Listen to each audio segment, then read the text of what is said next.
Hare Krishna devotees అందరికీ చైతన్య చరితామృతం క్లాస్కి స్వాగతం అండి. ఓం అజ్ఞానతిమిరాంధస్య జ్ఞానాంజనశలాకయ చక్షురున్మిళితం యేన తస్మై శ్రీ గురవే నమః. నమా ఓం విష్ణుపదాయ కృష్ణప్రేష్టాయ భూతలే శ్రీమతే భక్తివేదాంత స్వామీతి నామినే. నమస్తే సారస్వతే దేవే గౌరవాణి ప్రచారిణి నిర్విశేష శూన్యవాది పాశ్చాత్య దేశతారిణి. జయ శ్రీకృష్ణ చైతన్య ప్రభు నిత్యానంద శ్రీ అద్వైత గదాధర శ్రీవాసాది గౌరభక్త వృంద.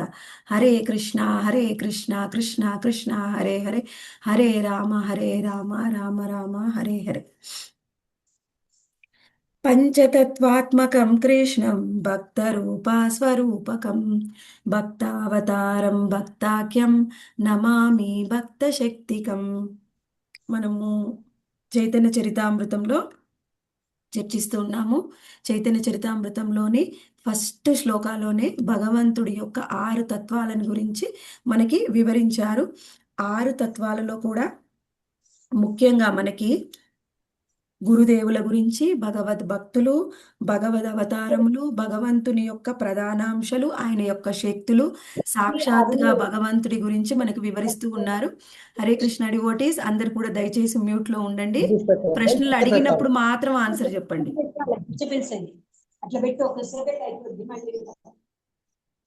అందరు కూడా మీరు మ్యూట్ లో ఉన్నారా లేదా అని చెక్ చేసుకోండి. ఓకే, ఇందులో 6 తత్వాల గురించి చర్చిస్తూ ఉన్నాము. ఇందులో మనము ఇప్పటి వరకు తెలుసుకున్న తర్వాత గురువు గురించి డీటెయిల్డ్గా మనకి వివరిస్తున్నారు. అందులో గురువు గురించి చర్చిస్తూ అందులో మనకి గురువులు 2 రకాలు, దీక్షా గురువు, శిక్షా గురువు గురించి చెప్పారు. అందులో శిక్షా గురువులో ఒకరేమో భాగవతోత్తములు, ఒకరు డైరెక్ట్గా మనకి శిక్షని అందించేవారు, ఇంకొకరేమో మన లోపల ఉండే పరమాత్మ భగవంతుడు, ఆయన కూడా మన శిక్షా గురువుగా వివరిస్తారు. దాంట్లో మనం భాగంగా బ్రహ్మదేవుడు స్వయంగా నారద మహామునికి ఇచ్చినటువంటి, బ్రహ్మదేవుడుకి స్వయంగా భగవంతుడు ఇచ్చినటువంటి జ్ఞానం గురించి మనము చర్చిస్తున్నాము. అందులో భగవంతుడు బ్రహ్మదేవుడికి చతుశ్లోకి భాగవతాన్ని వివరించారు. అందులో బ్రహ్మదేవుడు కొన్ని ప్రశ్నలు అడిగారు భగవంతుణ్ణి. అందులో ఎన్ని ప్రశ్నలు అడిగారండి? 4 ప్రశ్నలు అడిగారు. 4 ప్రశ్నలు ఎవరైనా చెప్పగలరా? సునీత మాతాజీ ఎవరు చెప్తారు 4 ప్రశ్నలు?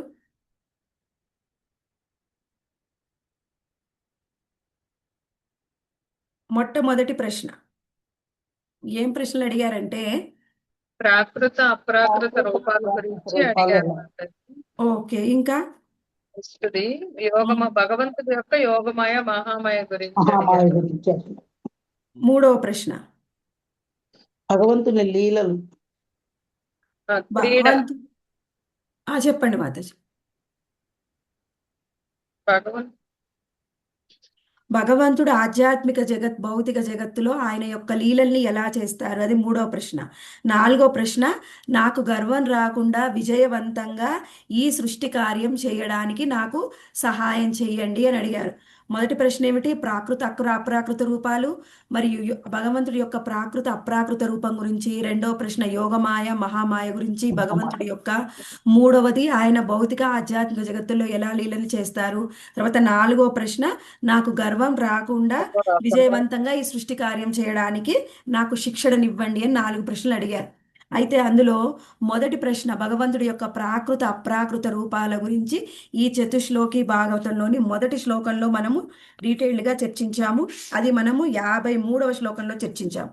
ఇప్పుడు 54వ శ్లోకంలో బ్రహ్మదేవుడి యొక్క రెండవ ప్రశ్న యోగమాయ మరియు భగవంతుడి యొక్క యోగమాయ మరియు మహామాయ గురించి వివరించమన్నారు. ఈ చతుశ్లోకి భాగవతంలో కూడా అసలు మొత్తం భాగవతంలోనే చతుశ్లోకి భాగవతం చాలా ఇంపార్టెంట్. భగవంతుడు బ్రహ్మదేవుడికి ఇచ్చింది కేవలం ఈ 4 శ్లోకాలు మాత్రమే. దానిని చాలా డీటెయిల్డ్గా ఎలాబరేట్ చేసి మనకి వ్యాసదేవుడు రచించారు భాగవతాన్ని. అయితే ఈ 4 శ్లోకాల్లో కూడా 2వ శ్లోకము చాలా చాలా ఇంపార్టెంట్. ఈ శ్లోకం అర్థం చేసుకుంటే ఇంకా మనం పూర్తి జ్ఞానం మనకు అర్థమైనట్టే. అసలు భగవంతుడికి జీవుడికి మధ్యలో ఉన్న సంబంధం ఏమిటి, అసలు జీవుడు ఎందుకు భగవంతుడికి దూరం అవుతూ ఉన్నాడు, ఎలా దగ్గర అవ్వాలి, దగ్గర అవుతే ఎంత దగ్గర అవ్వచ్చు, దగ్గరైనప్పుడు భగవంతుడు మన మీద ఎలా కృప చూపిస్తాడు అని డీటెయిల్డ్గా మనకి సెకండ్ శ్లోకం చతుశ్లోకి భాగవతం సెకండ్ శ్లోకంలో చెప్పారు. ఈ శ్లోకం ఎవరైతే శ్రద్ధగా విని అర్థం చేసుకుంటారో వాళ్ళకి భాగవతం మొత్తం కూడా పూర్తిగా అర్థమైనట్టే. అందుకని శ్రద్ధగా వినండి. ఇప్పుడు 54వ శ్లోకము మనకి ఆదిలీల అధ్యాయం 1 54వ శ్లోకాన్ని చర్చిస్తున్నాం. శ్రీల కృష్ణరాజ కవిరాజ గోస్వామికి, శ్రీల ప్రభుపాదుల వారికి జై. ऋतेर्दं यत् प्रतीयेत न प्रतीयेत चात्मनि न तद्विद्या आत्मनो मायं यथा भासो यथा तमः. ऋतेर्दं यत् प्रतीयेत न प्रतीयेत चात्मनि तद्विद्या आत्मनो मायं యథా భాసో యథా తమః. ఇందులో మనకి ఇక్కడ వివరిస్తూ ఉన్నారు. నేను వర్డ్ బై వర్డ్ మీనింగ్ చెప్పాను, కాకపోతే ఎవరు చెప్పలేకపోయారు. అందుకని ఇప్పుడు మళ్ళీ ఒకసారి వినండి. వింటే మళ్ళీ మీకు గుర్తుంటుంది. ఇక్కడ ఏమంటున్నారు? తద్విద్య ఆత్మనోమాయం. భగవంతుడు బ్రహ్మదేవుడు చెప్తున్నారు, తద్విద్య ఆత్మనోమాయం, దీనిని నా మాయగా తెలుసుకో. దేనిని నా మాయగా తెలుసుకోవాలి? అది ఫస్ట్ లైన్లో ఉంది. దీనిని నా మాయగా తెలుసుకో అంటే ఏమిటి? తద్విద్య ఆత్మనోమాయం. దేనిని తెలుసుకోవాలి? అది ఫస్ట్ లైన్లో చెప్తున్నారు. ఏమంటున్నారు ఇక్కడ? యత్, దేని వలనైతే, అర్థం అంటే సత్య వస్తువు, దేని వలనైతే, యత్ అర్థం, ఋతేర్ధం అంటే, ఋత్ అంటే సత్య వస్తువు, అర్థం అంటే సత్య వస్తువు, ఋత్ అర్థం అంటే లేని సత్య వస్తువు. లేని సత్య వస్తువు ఉన్నదిగా ప్రతీతం. ప్రతీయేతన అంటే, ప్రతీయేతన అంటే ఏమిటి? ప్రతీతం అవుతుంది అంటే మనం అర్థం చేసుకుంటాం. ఏం అర్థం చేసుకుంటాము? ఋతేర్ధం అంటే లేని సత్య వస్తువుని మనం ఉన్నట్లుగా అర్థం చేసుకుంటాము. ప్రతీతం అది నామం. ప్రతీతం కాదు. ప్రతీతం కాదు అంటే అర్థం చేసుకోలేము. ఉన్న సత్య వస్తువుని మనము దానిని అర్థం చేసుకోలేము. తర్వాత ప్రతీయేతచ అంటే, ఋతేర్ధం ప్రతీయేతచ అంటే లేని సత్య వస్తువు ఉన్నట్లుగా ప్రతీతం అవుతుందో. ఇక్కడ ఏం చెప్తున్నారు? ఇంకొకసారి వినండి. తద్విద్య ఆత్మనో మాయం అంటే దీనిని నా మాయగా తెలుసుకో. దేనిని తెలుసుకోవాలి అంటే ఫస్ట్ లైన్లో చెప్తున్నారు, యత్. యత్ అంటే దేని వలనైతే, ఋతేర్ధం అంటే లేని సత్య వస్తువు, ప్రతీయేతన అంటే మనం దాన్ని ప్రతీతం కాదు అంటే అర్థం చేసుకోలేము. తర్వాత ప్రతీయేతచ అంటే లేని సత్య వస్తువు ఉన్నట్లుగా ప్రతీతం అవుతుందో అదే నా అది మాయ. నామం. అదే నా మాయ. భగవంతుడు ఇంకేం చెప్తున్నారు? దాన్ని ఎలా అర్థం చేసుకోవాలి? ఇక్కడ చెప్తున్నారు ఉదాహరణలు. యథాభాసో యథాతమః. యథాభాసో అంటే భగవంతుడి యొక్క, యథ అంటే ఆభాస అంటే దీపము. ఇప్పుడు మనం ఎలా అర్థం చేసుకోవాలి అంటే, దీపముతోని మనకి ఉన్నది ఉన్నట్లుగా ప్రతీతం అవుతుంది. ఉదాహరణగా చెప్తున్నారు, ఉన్నది ఉన్నట్లు ప్రతీతం అవడానికి ఏమిటి అంటే దీపము. ఉన్నది లేనట్లుగా ప్రతీతం అవడానికి అంటే ఉన్నది కానీ మనకు అర్థం చేసుకోలేకపోతున్నాం. కారణం ఏమిటి? ఉదాహరణ చీకటి. అది చీకటి. ఇప్పుడు మనము ఈ శ్లోకం మొత్తంలో కూడా భగవంతుడి యొక్క మహామాయని అర్థం చేసుకోవడానికి ప్రయత్నం చేస్తున్నాం. ఏం అర్థం చేసుకోవడానికి ప్రయత్నం చేస్తున్నాం? మహామాయని అర్థం చేసుకో. మహామాయని అర్థం చేసుకోవడానికి ప్రయత్నం చేస్తున్నాం. బ్రహ్మదేవుడికి ప్రశ్న ఏమిటి? భగవంతుడి యొక్క యోగమాయ మహామాయ గురించి చెప్పమన్నారు. భగవంతుడు ఫస్ట్ మహామాయ గురించి చెప్తున్నారు. మహామాయ, ఇప్పుడు మాయ అనేది రెండు రకాలు, ఒకటి యోగమాయ మరియు మహామాయ. ఈ శ్లోకంలో మనం అర్థం చేసుకోబోతున్నాము మహామాయ గురించి. మహామాయ ఇప్పుడు రెండు రకాలుగా ఉంటుంది. ఏమిటి అంటే అవి విద్య మరియు అవిద్య. భగవంతుడి యొక్క విద్య మరియు అవిద్య. ఇక్కడ మనము ఈ మనకి విద్యనేమో మనకి కొంత అనుకూలంగా ఉంటుంది, అవిద్యనేమో మనకి కొంత ప్రతికూలంగా ఉంటుంది. అవిద్య మనకి ఏం చేస్తుంది? మనని ఎలా భ్రమింపచేస్తుంది అంటే ఉన్న సత్య వస్తువు మనకి ప్రతీతం అవ్వదు, అంటే కనిపించదు. అంటే ఏమిటి? ఉన్నది కనిపించట్లేదు, అంటే ఉన్నది లేనట్లుగా కనిపిస్తుంది, లేనిది ఉన్నట్లుగా కనిపిస్తుంది. ఉన్నది లేనట్లుగా కనిపించడం, లేనిది ఉన్నట్లుగా కనిపించడం. ఉదాహరణ ఏమిటి? మనము దీపం అని అజ్ఞానం, తమస్సు.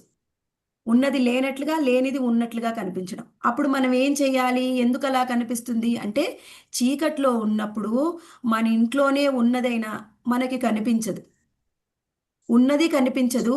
లేకపోయినా కానీ కొన్నిసార్లు ఉన్నదేమో అని భ్రమ కలిగిస్తుంది, లేకపోయినా ఉన్నట్లు భ్రమ కలిగిస్తుంది. అక్కడ మన ఇంట్లో ఏమీ లేదు, కానీ ఒక్కొక్కసారి నీడ వలన ఏదైనా సౌండ్ అయినా, ఏదైనా కదిలినా కనుక ఏమనిపిస్తుంది? అక్కడ ఏమైనా ఉన్నారేమో అనిపిస్తుంది, లేకపోతే మనిషి లేకపోతే ఏమైనా జంతువు ఉందనిపిస్తుంది, లేకపోతే పాము ఉందనిపిస్తుంది. అంటే చీకటి వలన లేనిది ఉన్నట్లుగా అనిపిస్తుంది. మరి ఇంకొకటి ఏమనిపిస్తుందండి? ఉంటుంది కానీ మనకు కనిపించదు, అంటే ఉన్నది లేనట్లుగా అనిపిస్తుంది, ఉంటుంది కానీ లేనట్లుగా కనిపిస్తుంది. మనకు కొన్నిసార్లు అనిపించవచ్చు ఏమిటి?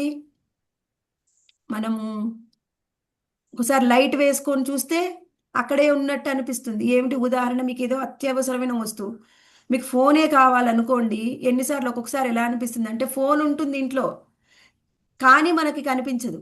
ఫోన్ కూడా ఇంకేమన్నా ఫోన్ ఉంటే బాగుండు రింగ్ చేయడానికి అనిపిస్తుంది, వేరే వాళ్ళ ఫోన్ చేసుకొని రింగ్ తీసుకుంటాం. అంటే ఏంది? అక్కడ ఉంది కానీ మనకి కనిపించడం లేదు, కారణం చీకటి. మరి వెలుగులో ఏం జరుగుతుంది? వెలుగుని ఎలా అంటే, ఉదాహరణ, మనము చీకటి ఏమో ఎక్కువగా మనము ఇంట్లో అయితే ఏదో ఒక దీపమో లైటింగో ఏదో ఒకటి ఉంటుంది, కానీ ఎక్కడికైనా బయటికి వెళ్ళినప్పుడు మనకి చీకటి ఉన్నప్పుడు ఈ విధంగా భ్రమపడుతూ ఉంటాం. కానీ ఒక్కొక్కసారి ఇంట్లోనే ఉన్నాం, లైటింగ్ ఉంది, కానీ ఒక్కొక్కసారి ఎలా అనిపిస్తుంది అంటే, లైటింగ్ ఉన్నప్పుడు ఉన్నది ఉన్నట్టుగా కనిపిస్తుంది, లేనిది లేనట్లుగా కనిపిస్తుంది.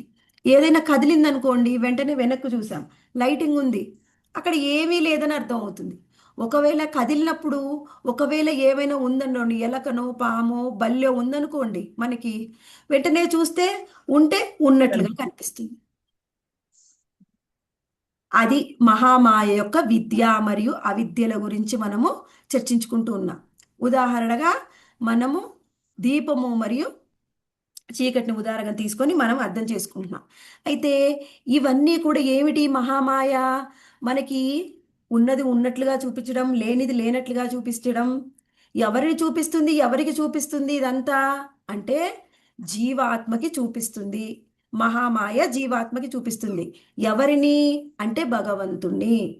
భగవంతుణ్ణి, ఆత్మజ్ఞానము, భగవంతుణ్ణి, మన గురించి తెలుసుకోవడం.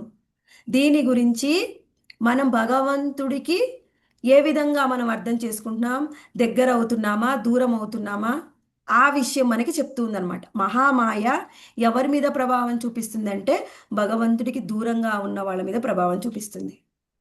భగవంతుడికి దగ్గరగా ఉన్న ఆయన భక్తుల మీద యోగమాయ ప్రభావం చూపిస్తుంది. అయితే ఇక్కడ మనము ఇప్పుడు అర్థం చేసుకుందాం, అసలు జీవాత్మ ఎలా ఉంటుంది అంటే, జీవాత్మ ఒక అణు పరిమాణం, అది చిన్మయము, సత్మయము, ఆనందమయము.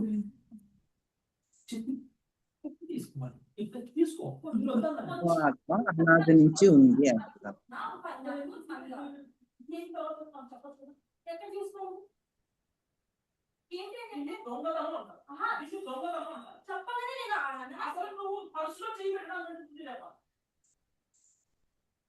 అణు పరిమాణం, చిన్మయం, సత్మయం, ఆనందమయం. జీవాత్మ శుద్ధమైనది, జ్ఞానమయమైనది, ఆనందమయమైనది. అయితే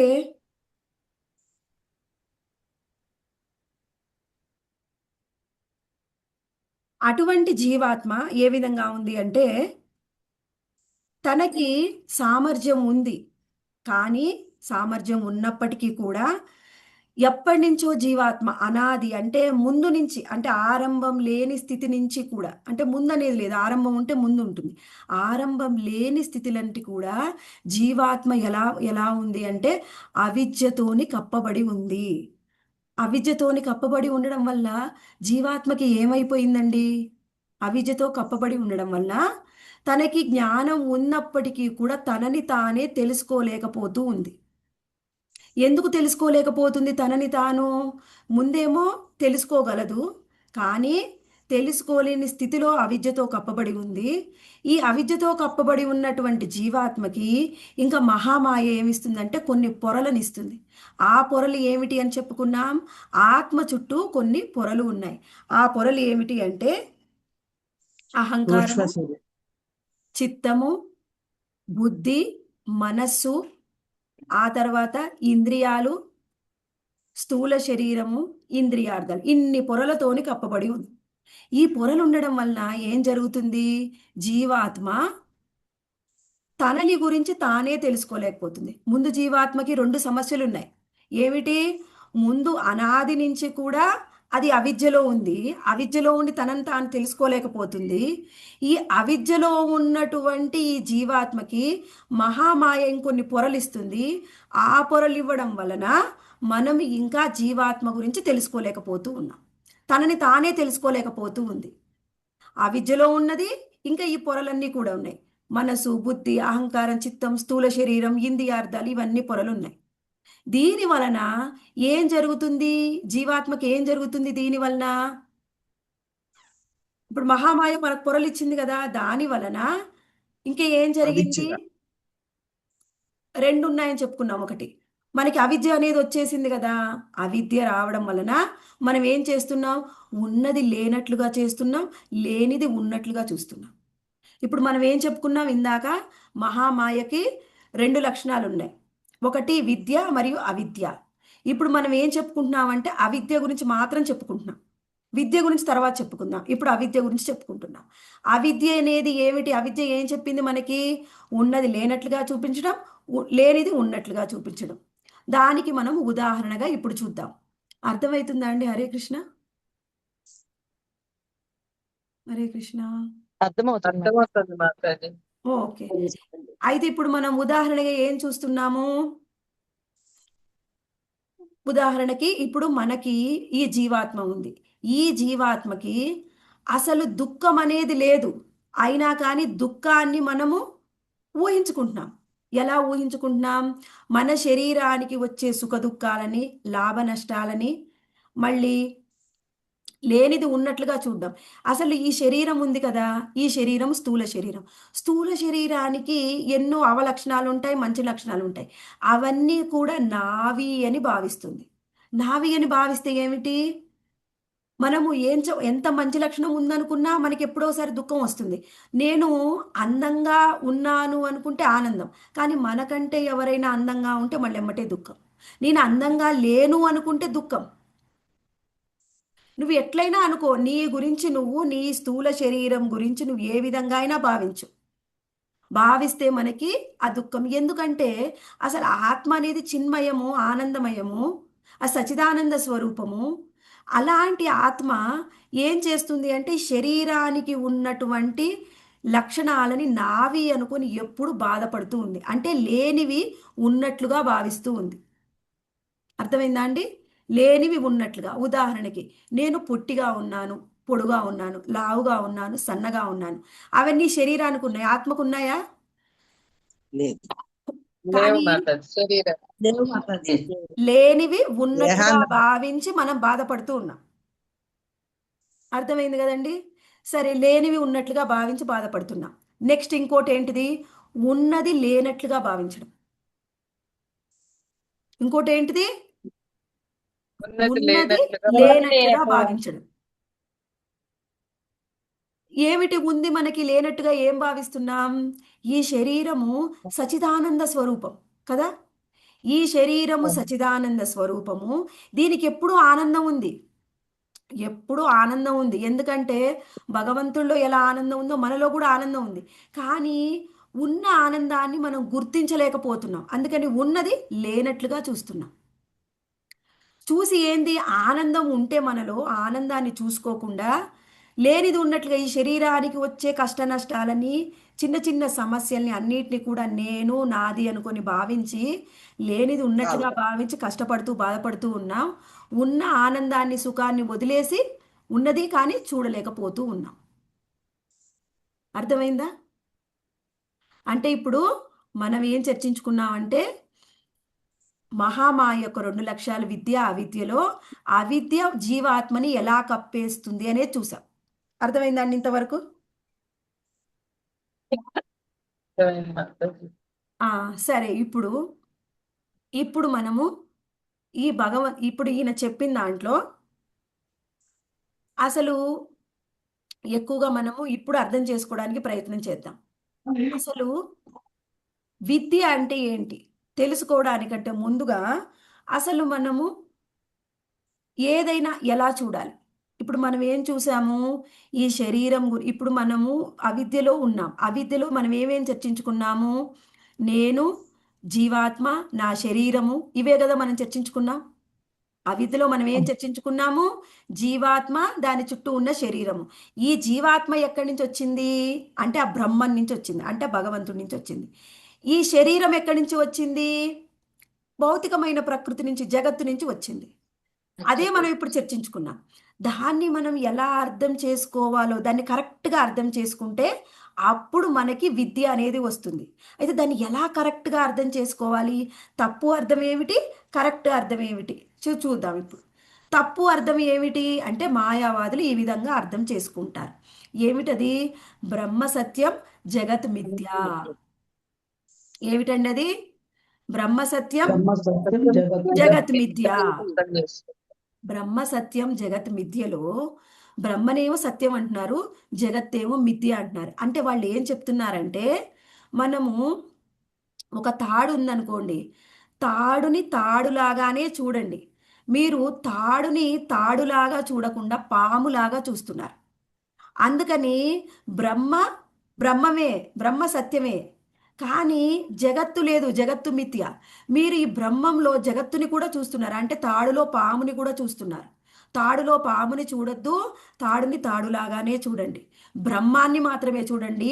జగత్తు అనేది లేదు, జగత్తు అనేది మిథ్య అని మాయావాదులు చెప్తున్నారు. ఇది అర్థమైందా?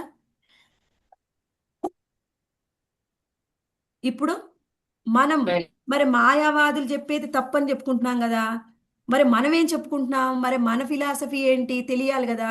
గౌడీయ వైష్ణవుల యొక్క ఫిలాసఫీ ఏమిటి?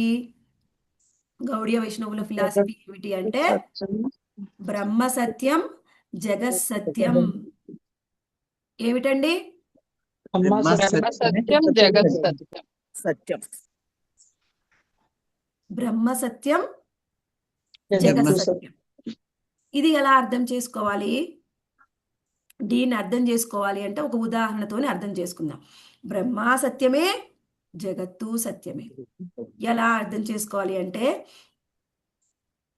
బ్రహ్మాన్ని బ్రహ్మంగా కాకుండా జగత్తుగా చూడు. మీ కొత్త ఫిలాసఫీ చెప్పొద్దు మాతాజీ, వినండి. ఇక్కడ ఏం చెప్తున్నారంటే బ్రహ్మ సత్యమే, జగత్తు సత్యమే. ఇక్కడ ఈ బ్రహ్మం నుంచి మన జీవాత్మ వచ్చింది, జగత్తు నుంచి మన శరీరం వచ్చింది. అయితే ఇక్కడ మనము ఉదాహరణగా ఎలా చూస్తున్నామంటే ఆకాశ పుష్పము, కుందేలు కొమ్ము ఉదాహరణతోని మనం అర్థం చేసుకోవడానికి ప్రయత్నం చేస్తున్నాం. ఆకాశ పుష్పం ఎప్పుడైనా చూసారా? కుందేలు కొమ్ముని చూడలేదు. అంటే ఇక్కడ ఆకాశ పుష్పం లేదు, కుందేలు కొమ్ము లేదు.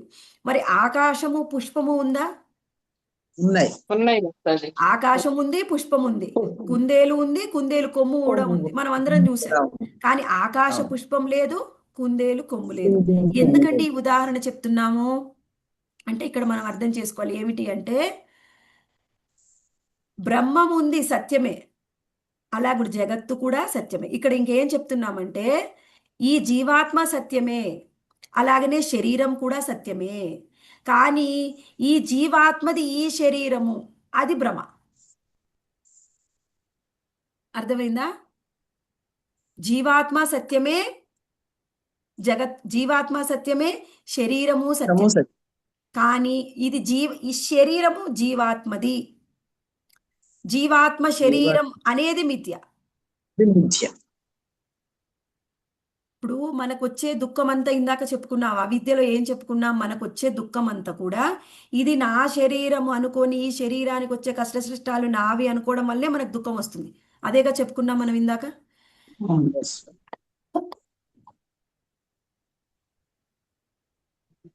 మరి ఇప్పుడు ఈ రెండు వేరువేరుగా చూస్తే సత్యమా కాదా? సత్యమే మాతాజీ, వేరువేరుగా చూస్తే. సత్యం.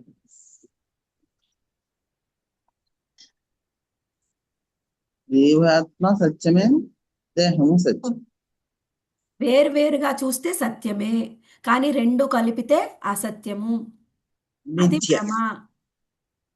ఎలా అంటే జీవాత్మ ఉంది, శరీరం ఉంది, కానీ జీవాత్మ శరీరం మిథ్య.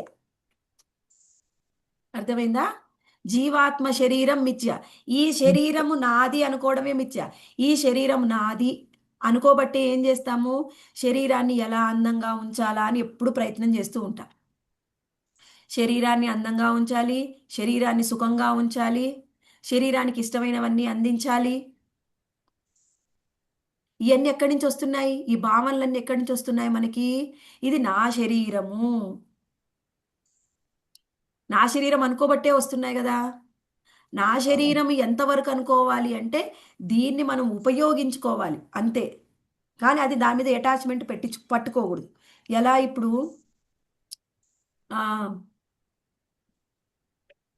మనము బయటికి వెళ్ళినప్పుడు కొంతమంది దీని మీద కూడా ఇంకా అత్యాశే ఉంటుంది. ఎలా అంటే మనము బయటికి వెళ్తే చెప్పులు వేసుకొని వెళ్తాం, చెప్పులు వేసుకొని వచ్చిన తర్వాత వాటిని బయట ఇప్పేస్తాం, అంతేగాని ఆ చెప్పులు తెచ్చి ఒళ్ళో పెట్టుకో.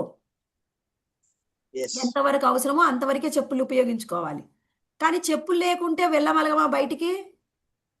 కుదరదు. వెళ్ళలేము. అంటే ఆ చెప్పుల అవసరమే మనకి, కానీ చెప్పుల మీద అటాచ్మెంట్ ఉండకూడదు.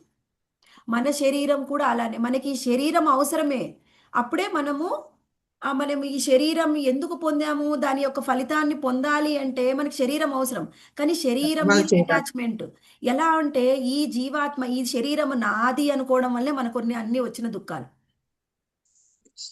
అందుకని మన ఫిలాసఫీ ఏం చెప్తుందంటే జగత్ సత్యం, బ్రహ్మ సత్యం, జీవాత్మ సత్యం, శరీరం సత్యం, కానీ జీవాత్మ శరీరం అది అసత్యం. అర్థమైందా? హరే కృష్ణ. అర్థమైంది. ఓకే, అయితే ఇప్పుడు ఆ తర్వాత సరే, అయితే ఇప్పుడు మనము తెలుసుకుందాం. ఇప్పుడు ఏం తెలుసుకున్నాం? అసలు మనకి ఈ శరీరానికి ఆ భగవంతుడికి ఉన్న సంబంధం ఏందో చూసాం. అయితే ఇప్పుడు మనము తెలుసుకుందాం. ఇప్పుడు ఇందాక మొత్తం అవిద్య గురించి చర్చించుకున్నాం, ఇప్పుడు విద్య గురించి చర్చించుకోవాలి. విద్య గురించి చర్చించాలా వద్దా? అవిద్య అయిపోయింది, అవిద్య అందరికి అర్థమైందా? అర్థమైంది. అవిద్య అంటే ఏం చెప్పుకున్నాం? ఉన్నది లేనట్లు, లేనిది ఉన్నట్లుగా భావిస్తూ ఎప్పుడు దుఃఖపడుతూ ఉన్నాం. శరీరానికి లేనటువంటి శరీరానికి ఉన్నటువంటివి నావి అనుకొని ఎప్పుడు దుఃఖపడుతూ ఉన్నాం. ఆత్మకు ఉన్నటువంటి ఆనందాన్ని తెలుసుకోకుండా మనం దుఃఖపడుతూ ఉన్నాం. అది అవిద్య. అర్థమైంది కదా? ఇప్పుడు తెలుసుకుందాం విద్య గురించి. విద్య గురించి ఎలా తెలుసుకోవాలి అంటే మనకి స్వయంగా అర్జునుడికి స్వయంగా శ్రీకృష్ణ భగవాన్ చెప్పారు. ఏం చెప్పాడంటే అర్జునుడు ఆయన దుఃఖపడుతూ ఉన్నాడు. దుఃఖపడుతూ నేను ఇంకా యుద్ధం చెయ్యను, యుద్ధం చెయ్యాలని నాకు లేదు, వీళ్ళందరూ నా వాళ్ళు అని దుఃఖపడినప్పుడు స్వయంగా భగవంతుడు ఏం చెప్తాడు? నువ్వు హరే కృష్ణ మాతాజీ, మ్యూట్లో ఉండండి. ఇక్కడ మనకి ఏం చెప్తూ ఉన్నారు అంటే నువ్వు నీ ధర్మాన్ని పాటించు, కానీ నీ సుఖ దుఃఖాలన్నింటినీ కూడా ఓర్చుకో. ధర్మాన్ని పాటించడం అంటే నీ శరీరంతో నువ్వు ఒక క్షత్రియుడివి కాబట్టి నీ ధర్మం ఏమిటి? యుద్ధం చేయాలి. యుద్ధం చేయడం వల్ల వచ్చే ప్రతిఫలం ఉంటుంది కదా, దానివల్ల వచ్చే లాభ నష్టాల గురించి నువ్వు ఆలోచించకుండా వాటిని పట్టించుకోకుండా యుద్ధం చేయి. మరి లాభ నష్టాలు ఎవరికి ఇవ్వాలి అంటే స్వయంగా కృష్ణుడు ఏం చెప్పాడంటే ఆ లాభ నష్టాలని నాకు ఇవ్వు. వచ్చే ప్రతిఫలాన్ని నాకివ్వు, కానీ నువ్వు నీ బాధ్యతను నువ్వు చెయ్యి. మరి ప్రతిఫలం లేదండి. ప్రతిఫలం ఏమో నేను అది ప్రతిఫలం ఆశించొద్దని చెప్తున్నారు. ప్రతిఫలం ఆశించకపోతే అసలు నేను పని ఎందుకు చేయాలి? ప్రతిఫలం ఉంటే పని చేస్తాను. మీరేం ప్రతిఫలం ఆశించొద్దని చెప్తున్నారు. మరి ప్రతిఫలమే ఆశించకపోతే నేను పనే చెయ్యను, ఇక గొడవే ఉండదు కదా. ప్రతిఫలం ఆశించకుండా, సరే ప్రతిఫలం వద్దు కదా అని పని కూడా చెయ్యకపోతే ఏం జరుగుతుంది? ఏం జరుగుతుంది? ఇందాక చెప్పుకున్నాం కోపం, ప్రతిఫలం. మాతాజీ ఏమొస్తుంది మనకి? దుఃఖం, రిజ్యూస్ దుఃఖం దుఃఖం కాదు, కాదు, బతకం వస్తుంది. అజ్ఞానంలోనే ఉండిపోతుంది. అజ్ఞానంలోనే ఉండిపోతాం. అది కూడా అజ్ఞానం, దుఃఖం అవన్నీ కాదు. ఇంకా మెయిన్, ఇంకా ఇంపార్టెంట్ ఉదాహరణ ఇంకొకటి చెప్తాను. మీ అత్తగారిని తెచ్చి ఇంట్లో ఉంచుకుంటే ఊరికే విసిగిస్తుంది, మీకు దుఃఖం తెప్పిస్తుందని ఆమెను తెచ్చి ఉంచుకోలేదు, సేవ చేయలేదు, ఏమొస్తుంది? పాపం వస్తుందా? పాపం వస్తుంది. మన ధర్మం మనం పాటించకపోతే మనకి పాపం వస్తుంది. ఫలితం ఆశించొద్దని చెప్పారు, ఫలితం ఆశించను. మరి ఫలితం ఆశించకపోతే నేను పని ఎందుకు చెయ్యాలి అంటే నీకు పాపం వస్తుంది కాబట్టి చెయ్యాలి. నీ పని నువ్వు చేయకపోతే పాపం. పని చేస్తే మరి ఫలితం ఆశించకుండా ఎలా ఉంటారండి? పని చెయ్యాలి, ఫలితం ఆశించొద్దు. మరి ఫలితాన్ని ఏం చేయాలి? కృష్ణుడికి సమర్పించాలి. ఇష్టపడడానికి అర్పించు. కృష్ణుడికి ఏంటి? ఫలితం ఆశించకుండా పని చేస్తే అప్పుడు ఏం జరుగుతుంది? ఫలితం ఆశించకుండా పని చేస్తే అప్పుడు మాత్రం ఏమిటి మనకి తెలుస్తుంది? ఈ నేను అంటే ఈ శరీరం వేరు, నేను వేరు, నేను ఆత్మని. ఈ ఆత్మకి ఈ శరీరం ఇవ్వబడింది, అందుకని నీ శరీరంలో ఉన్నప్పుడు నా బాధ్యతగా నేను పని చేస్తాను. అప్పుడు నాకు పాపం రాదు. ఫలితం ఆశించకుండా పనిచేస్తాను కాబట్టి నాకు అటాచ్మెంట్ కూడా రాదు, అది సంగత్వం రాదు. దానివల్ల మనము పని పట్ల కానీ ఫలితం పట్ల కానీ ఆసక్తి పెంచుకోకుండా పనిచేస్తే దాన్ని ఏమంటారు? నిష్కామ కర్మ. నిష్కామ కర్మయోగం. నిష్కామ కర్మయోగం. నిష్కామ కర్మయోగం అంటే ఫలితం ఆశించకుండా పని చెయ్యడం, అది నిష్కామ కర్మయోగం. అందుకని శ్రీకృష్ణ భగవాన్ భగవద్గీతలో అర్జునుడికి చెప్పాడు, మొట్టమొదటి 6 అధ్యాయాలు నిష్కామ కర్మయోగం గురించే చెప్తాడు. నిష్కామ కర్మయోగం చేస్తే ఏం జరుగుతుందండి? అది మనం తెలుసుకోవాలి. నిష్కామ కర్మయోగం చేస్తే ఏమొస్తుంది మనకి? జీవాత్మ ఆనందంగా ఉంటుంది. ఎప్పుడైతే నిష్కామ కర్మయోగాన్ని చేస్తామో అప్పుడు మనలో ఉన్నటువంటి అనర్థాలు తొలగిపోతూ ఉంటాయి. ఏం జరుగుతుందండి? ఆనందంగా ఆత్మ శుద్ధపడుతుంది. ఎప్పుడు అనర్థాలు తొలగిపోతూ ఉంటాయో అప్పుడేం జరుగుతుంది అంటే అప్పుడు మనకి విద్య అనేది వస్తుంది. అవిద్య అనేది తొలగిపోతుంది. అనర్థాలు తొలగిపోతూ ఉంటే అవిద్య తొలగిపోతుంది. అవిద్య తొలగిపోతూ ఉంటే మనకి విద్య అనేది వస్తుంది. ఎలా? ఇది ఒక్క రోజులో జరిగిపోతుందండి అంటే ఒక్క రోజులో జరిగిపోదు. ఎలా? కొన్ని రోజులు పడుతుందన్నమాట ఈ ప్రాసెస్కి. ఇప్పుడు మనం ఇది ఒకటి అర్థం చేసుకుందాం. ఎప్పుడైతే మనము ఒక జీవాత్మ నిష్కామ కర్మయోగాన్ని చేస్తాడో అప్పుడు ఆయనకున్న అనర్థాలు తొలగిపోతూ ఉంటే అవిద్య దూరం అవుతుంది. అవిద్య దూరం అవుతే అప్పుడు ఏమొస్తుంది? ఆయనకి విద్య అనేది వస్తుంది. విద్య అనేది ఎలా ఉంటుంది అంటే మనము అది కూడా తెలుసుకోవాలి. విద్య అనేది సత్వగుణంలో ఉంటుంది. ఎలా ఉంటుందండి విద్య? సత్వగుణంలో. సత్వగుణం. విద్య అనేది సత్వగుణంలో ఉంటుంది. ఇప్పుడు ఇంకొకటి మనం అర్థం చేసుకుందాం. భగవంతుణ్ణి చేరుకోవడానికి భగవద్గీతలో శ్రీకృష్ణ భగవానుడు మనకి కొన్ని మార్గాలను ఇచ్చారు. ఆ మార్గాలు ఏమిటండి?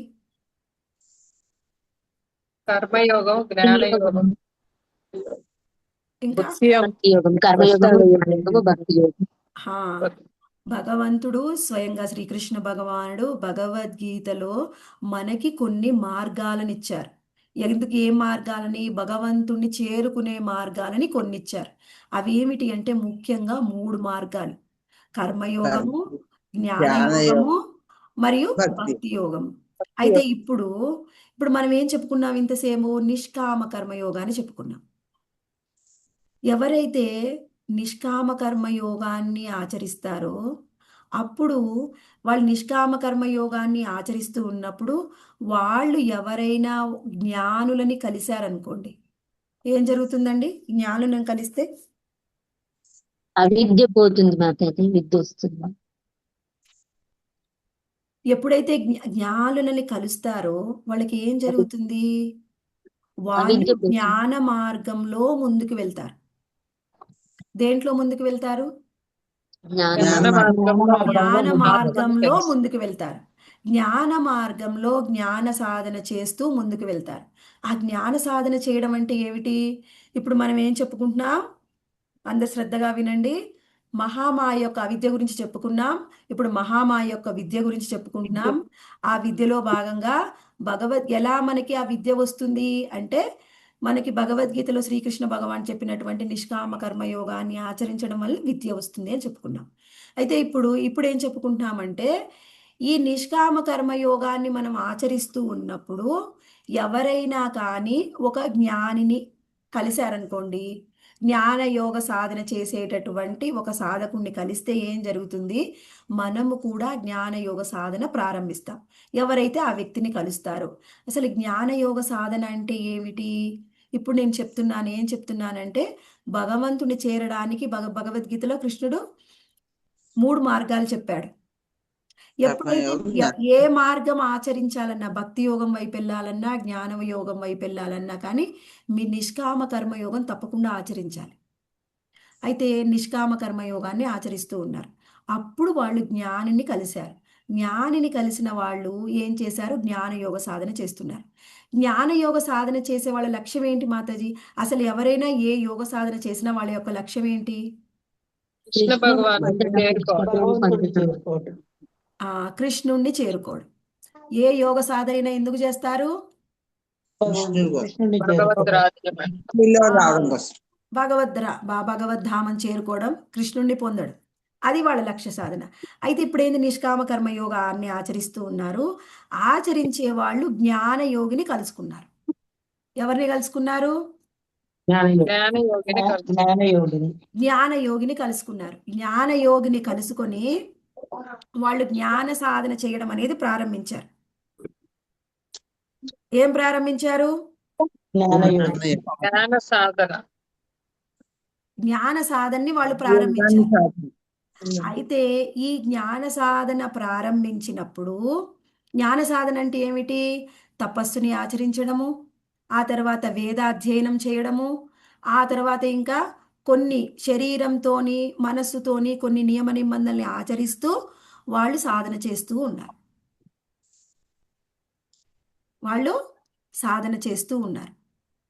సాధన చేస్తూ ఉన్నప్పుడు వాళ్ళకి ఏం జరుగుతుంది అండి?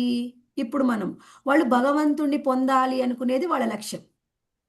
కానీ ఎంత జ్ఞాన సాధన చేసినా, విద్యని పొందినా వాళ్ళు భగవంతుణ్ణి దర్శనం చేసుకోలేరు. ఎందుకు చేసుకోలేరు? ఎందుకు చేసుకోలేరు అనేది ఇప్పుడు నేను చెప్తాను, శ్రద్ధగా వినాలి. ఎందుకు చేసుకోలేరు అంటే, ఇది ఒకటి మనం అర్థం చేసుకోవాలి. ఇప్పుడు మన ఆత్మ అనేది అవిద్యతో ఆవృతమైంది. అవిద్యతో ఆవృతమై ఉన్న ఆత్మ నిష్కామ కర్మయోగాన్ని ఆచరించడం వలన మనకి ఏం జరిగింది అంటే, అవిద్య తగ్గుతూ పోయింది, మనలో విద్య పెరుగుతూ వచ్చింది. అవిద్య తగ్గుతూ పోయింది అనుకోండి, ఆటోమేటిక్గా విద్య వస్తుంది కదా. ఇప్పుడు చీకటి అనేది తగ్గుతూ పోయింది. ఏంటి? పొద్దున్నే తెల్లారుతూ ఉంది, చీకటి తగ్గుతూ ఉంది అంటే వెలుతురు వస్తుందా లేదా? చీకటి పోతూ ఉంటే మనకి అది చీకటి పోతే వెలుతురు ఎలా వస్తుందో, అవిద్య తగ్గినప్పుడు విద్య అనేది వస్తుందా రాదా? అలా విద్య వస్తూ ఉంది. అయితే దానికి ఎన్ని సంవత్సరాలు పడుతుందండి అంటే, ఎన్నో సంవత్సరాలు పట్టవచ్చు. అలా మన వాళ్ళ సాధనని బట్టి ఎన్నో సంవత్సరాలు పట్టవచ్చు. అయితే ఈ విద్య అనేది ఏ గుణంలో ఉంటుంది అంటే, సత్వగుణంలో ఉంటుంది. ఈ సత్వగుణంలో ఉన్నటువంటి విద్యని పొందడం వలన మనకు వచ్చే లాభం ఏమిటి అంటే, మనకి త్వం పదార్థ జ్ఞానం వస్తుంది. త్వం పదార్థ జ్ఞానం అంటే నేను ఒక జీవాత్మని అని నన్ను నేను తెలుసుకుంటాను. ఇందాక చెప్పుకున్నాం, నిష్కామ కర్మయోగం చేస్తే ఏమిటి? ఈ శరీరం నేను కాదు, నేనంటే ఆత్మని, అందుకని నా డ్యూటీ, నా బాధ్యతని నేను చేస్తాను అంటే ఏమిటి? అక్కడ ఆత్మజ్ఞానం వచ్చినట్టేనా లేదా? నేను ఆత్మని, నేను శరీరాన్ని కాదు అంటే ఆత్మజ్ఞానం ఉన్నట్లే అంటే తెలిసినట్టు. నిష్కామ కర్మ యోగాన్ని చేయడం వలన మనకి విద్య వస్తుంది. విద్య వలన త్వం పదార్థ జ్ఞానం అంటే నేను ఒక ఆత్మని అని నా గురించి నేను తెలుసుకుంటాను. దేని గురించి తెలుసుకున్నాను మాతాజీ? ఇప్పుడు మనం దేని గురించి తెలుసుకున్నాం? త్వం పదార్థ ఆత్మ గురించి తెలుసుకున్నాం. విద్య నేను గురించి ఒక ఆత్మని అని నా గురించి నేను ఆత్మ గురించి తెలుసుకున్నాను. తెలుసు. అర్థమైందా? ఆయన విద్య ఉన్నప్పుడు ఏ గుణం అది? విద్య సత్వగుణం అండి. సత్వగుణంలో ఉంది. అంటే మరి నా గురించి నేను తెలుసుకున్నాను, కానీ మన లక్ష్యం ఏంటి మనది? భగవంతుని గురించి తెలుసుకోవడం. భగవంతుడిని తెలుసుకోవడం, ఆయన్ని పొందడం. అంతే. మరి విద్య సత్వగుణంలో ఉంది కాబట్టి మనం ఏం తెలుసుకున్నాం? ఆత్మ గురించి తెలుసుకోగలం. కానీ ఆ భగవంతుడు, ఆ పరతత్వము, ఆయన ఏమిటి అంటే నిర్గుణం. ఆయనకి గుణాలేం లేవు. మరి నిర్గుణంలో ఉన్నటువంటి ఆయన్ని తెలుసుకోవాలి అంటే సత్వగుణంలో ఉన్న విద్య వలన సాధ్యం కాదు. సత్వగుణంలో విన్న విద్య వలన త్వం పదార్థ జ్ఞానం వస్తుంది. కానీ భగవంతుడు ఎవరంటే తత్పదార్థం, ఆయన పరతత్వం. ఆయన్ని పొందాలి అంటే సత్వగుణంలో ఉన్నటువంటి జ్ఞానం ద్వారా సరిపోదు, విద్య ద్వారా సరిపోదు. దానికి ఇంకా కావాలి. ఇంకా ఏం కావాలి? విశుద్ధ సత్వం. విశుద్ధ సత్వగుణంలో ఇంకా అంటే గుణాలే ఉండొద్దు. ఆయన విశుద్ధ సత్వము, కానీ విశుద్ధ సత్వమైంది మనకు కావాలి. అదేంటది? భక్తి మార్గంలో తెలుసు. గుణాతీత పరిస్థితి. గుణాతీతంగా ఉంది. గుణాతీతంగా ఉండేది ఏంటిది? భక్తి మాతాజీ. భక్తి మార్గం భక్తి. అండి. గుణాతీతంగా ఉండే భక్తి మనకు కావాలి. అప్పుడు ఏం చేయాలి మనము? జ్ఞాన మార్గంలో నేను ఎంత ముందుకు పోతూ ఉన్నా కానీ నేను జ్ఞాన సాధనతో పాటుగా భక్తి మార్గాన్ని కూడా అవలంబించాలి. ఏం అవలంబించాలి? భక్తి మార్గం. భక్తి మార్గాన్ని కూడా సరే, అవలంబించాలి. భక్తి మార్గాన్ని అవలంబించాలి. అసలు భక్తి మార్గం అంటే ఏంటి? భక్తి అంటే ఏం చేస్తారు? ప్రేమతో ప్రేమతో భగవంతుని స్వామిని సేవించడం. ఎలా సేవిస్తారు? ప్రేమతో సేవించడం అంటే భగవంతుడి నవవిధ నామ భక్తి మార్గాల ద్వారా నవవిధ నామజప భక్తి కీర్తనలతో స్మరిస్తూ ఉంటారు. నామజపంతో నామజపం. ఇవన్నీ చెప్పొద్దు మాతాజీ. భక్తి అంటే ఒక చిన్న స్మాల్ డెఫినేషన్ ఏమిటి అంటే శ్రవణ ప్రేమ యొక్క రూపాది సేవ. భక్తి. ఏమిటి? శ్రవణ శ్రవణ రూపాది రూపాది భక్తి అంటే నవవిధమైన భక్తి మార్గాలు, అదే భక్తి. అది కాకుండా మీరు ఇంకేదో కొత్త సృష్టించినా అది భక్తి కాదు. మీరు ఎప్పుడు భక్తిని చేస్తున్నారు అంటే ఈ శ్రవణ రూపాది భక్తిని నవవిధమైన భక్తి మార్గాల్లోనే నేను చేస్తున్నానా లేదా అని చెక్ చేసుకోవాలి. అది కాకుండా ఏం చేసినా అది భక్తి కాదు. అంటే ఇప్పుడు ఏం చేస్తున్నాడు? జ్ఞానయోగి జ్ఞాన సాధన చేస్తూ ఉన్నాడు. సాధనలో భాగంగా తపస్సు చేస్తున్నాడు, వేదాధ్యయనం చేస్తున్నాడు, ఇంద్రియాలని మనసుని నిగ్రహిస్తూ సాధన చేస్తూ ఉన్నాడు. అదంతా ఆ సాధన చేసినా కానీ ఆయనకి ఏం జరుగుతుంది? విద్య వస్తుంది. విద్య వచ్చినా ఆయనకి ఆయన గురించి ఆయన తెలుసుకోగలడు, కానీ భగవంతుడిని తెలుసుకోలేడు. ఆయన పరమాత్మ జ్ఞానం ఆయనకు రాదు. రావాలి అంటే ఏం చేయాలి? భక్తి కావాలి. భక్తి కావాలి అంటే నవవిధమైన భక్తి మార్గాల్ని ఆచరించాలి. అంటే ఏంటి? ఆయన చేసే సాధనతో పాటుగా శ్రవణ రూపాది భక్తి అంటే ఏమిటి? శ్రవణం, కీర్తనం, స్మరణం ఇవి కూడా చేస్తూ ఉండాలి. ఎవరు చేయాలి ఇవన్నీ?